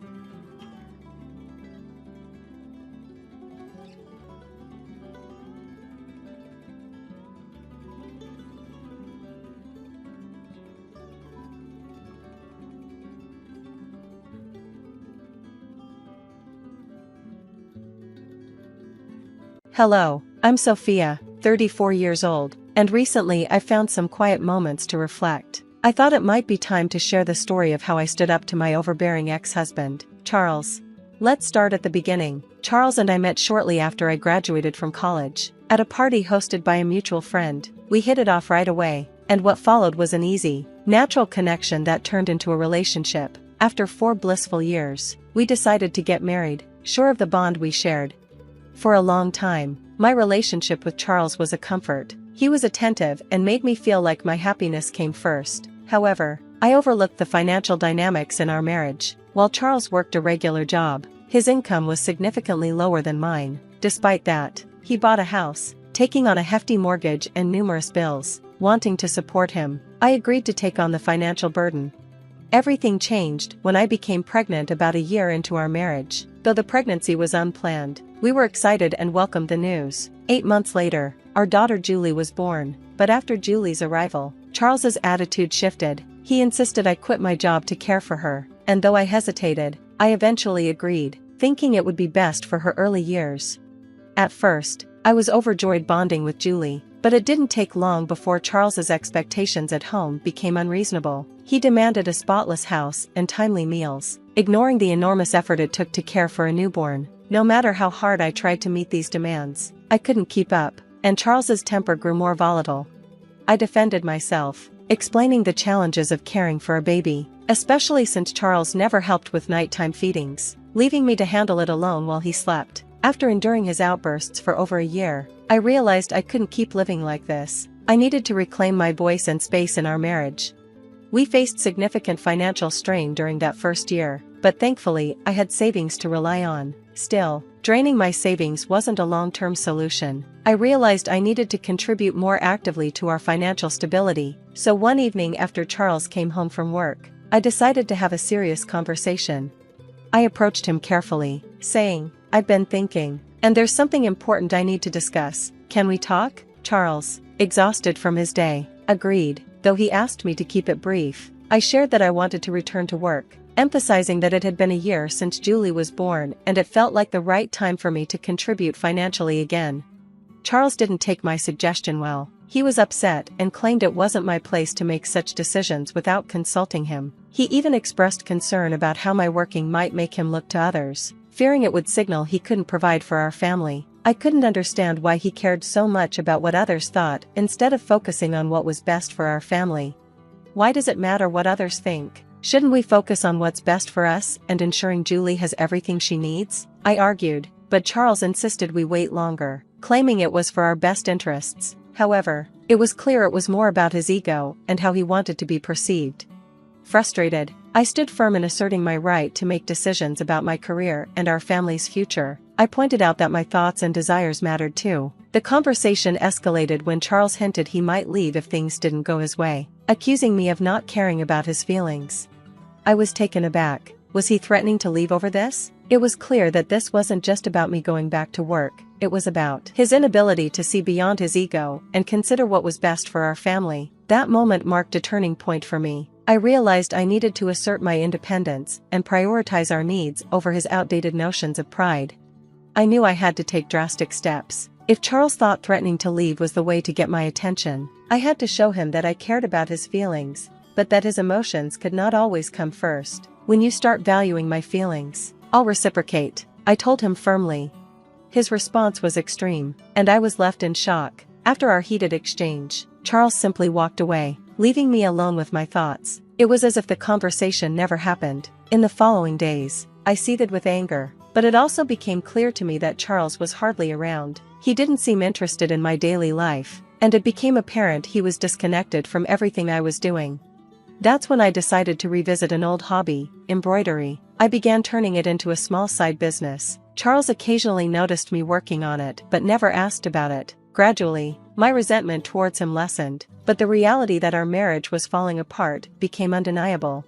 I was determined that Julie would never go through the same painful aftermath of a divorce that I had, so I kept pushing forward, undeterred. For the next 4 years, Charles's involvement with Julie improved, though only slightly. He'd ask about her now, though he rarely engaged directly, which was frustrating, but still, it was a step up from his previous neglect. Financially, we were in a better place, but Charles never once questioned where the extra money was coming from. That bothered me. How could he not wonder? Despite that, I saved most of what I earned and used the rest to cover our expenses. I was prepared to continue in this way until Julie turned 19, thinking that was the only option.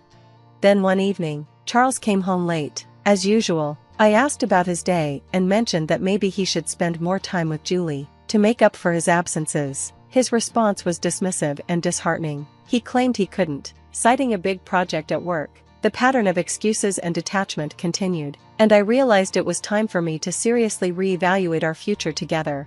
Charles suggested hosting a dinner to motivate his colleagues to finish a project. Curious, I asked if it would be just his colleagues or if their families would be included. He told me it would be an adults-only gathering, inviting only their wives. I expressed concern about Julie and whether we needed a babysitter. Charles, however, dismissed it, saying we could just put her to bed early. When I asked if I should dress up for the dinner, Charles immediately said no. He insisted he wanted it to be a casual event, to avoid seeming pretentious.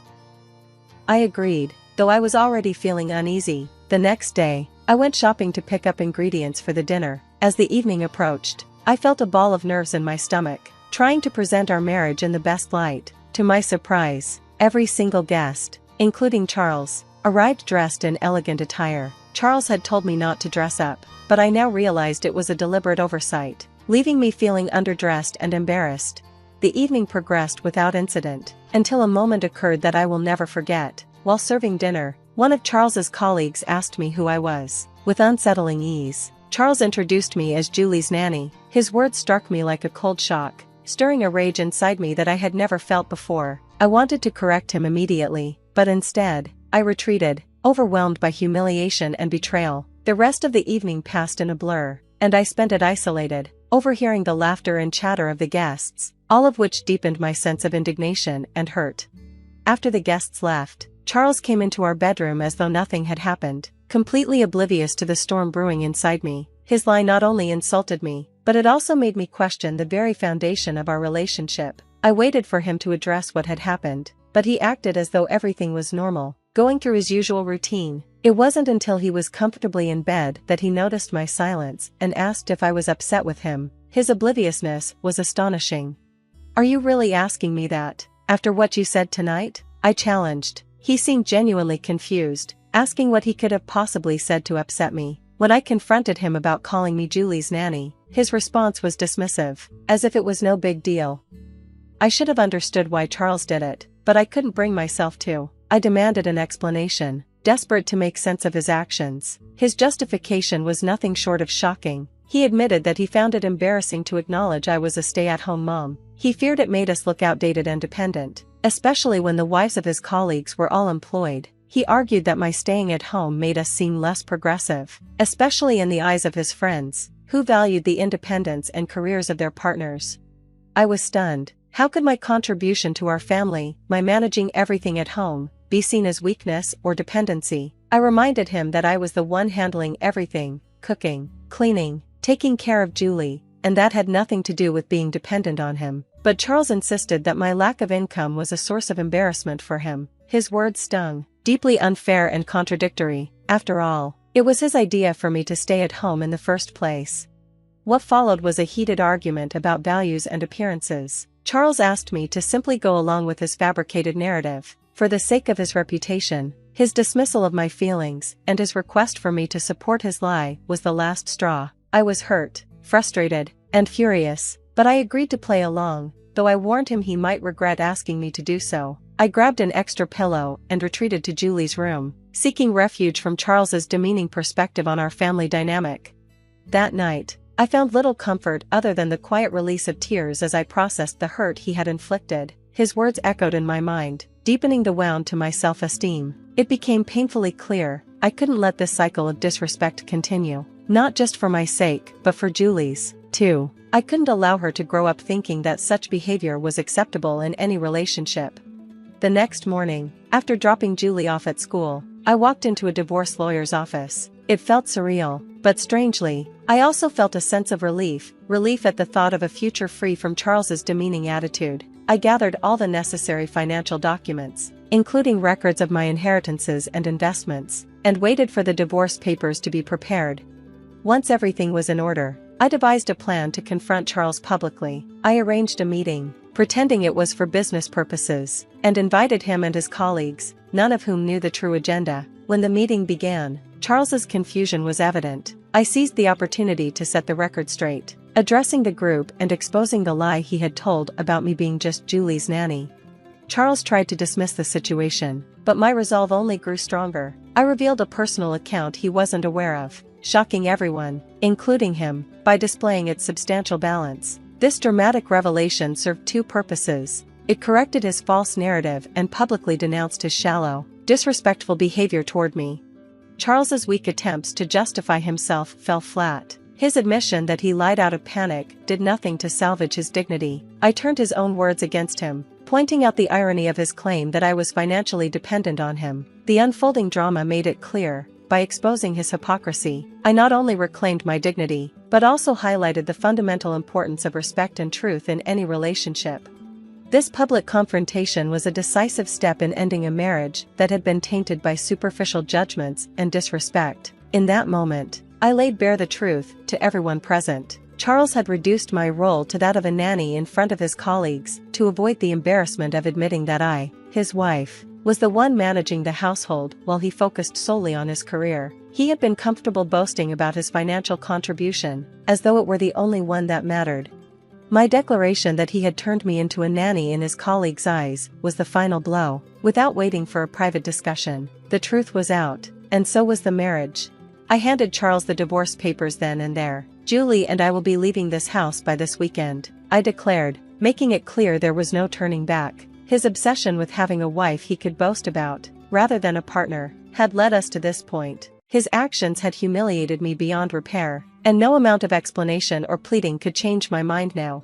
Read myself for the inevitable argument. I refused to let him have any power over me anymore. I thanked his colleagues for their time and left the room, determined not to hear any more of his excuses. I rushed to pick up Julie, wanting to find refuge before the confrontation I knew was coming. Once home, I double-checked that everything important was packed and prepared myself for the inevitable argument. I refused to let him have any power over me anymore. True to form, Charles arrived home shortly after, seething with anger. He demanded to know why I had made such a public statement. I remained calm, explaining that it was a message to him and to everyone else about the importance of respect in a relationship, something he had long forgotten. He was more concerned about his tarnished reputation than the well-being of our family. Even now, with our marriage ending, his priorities remained twisted, focused solely on how others viewed him.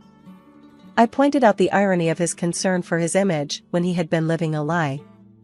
Despite not working outside the home, I had contributed financially to our household, something he had never questioned or appreciated. His indifference to anything but his social standing was the final confirmation that we were no longer compatible. I told him that he and his reputation could face the future without us. My priority was creating a healthy environment for Julie and myself, far removed from the toxic dynamics that had defined our marriage.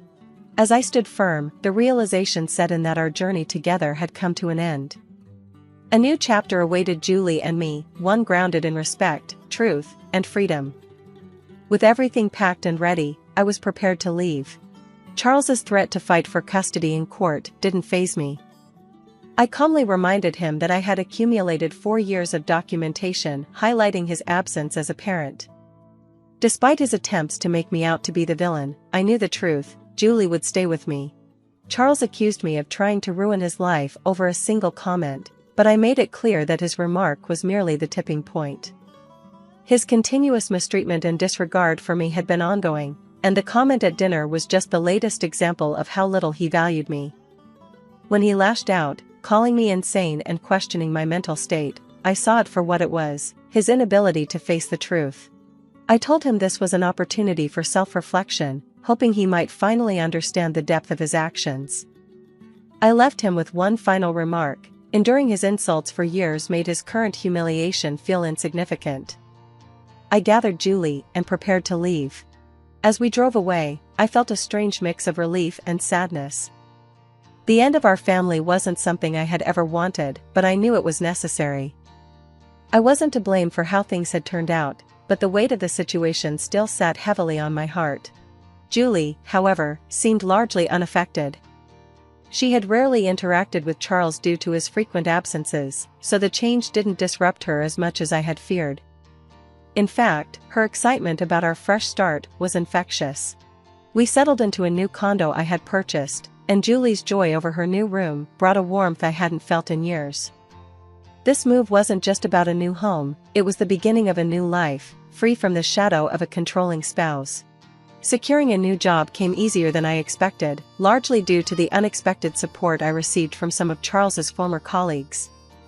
After the public incident, they reached out with offers of help, enabling me to land interviews with prestigious companies. Meanwhile, Charles faced professional isolation, and his colleagues distanced themselves, leading to his eventual resignation from his stagnating career.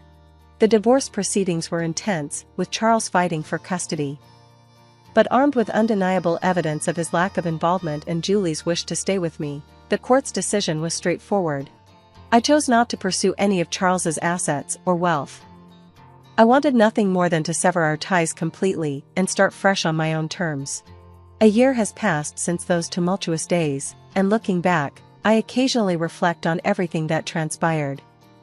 The memory of Charles's public reckoning still brings a sense of triumph and a smile to my face, reaffirming my decision to pursue a happier, more fulfilling life, for Julie and for myself.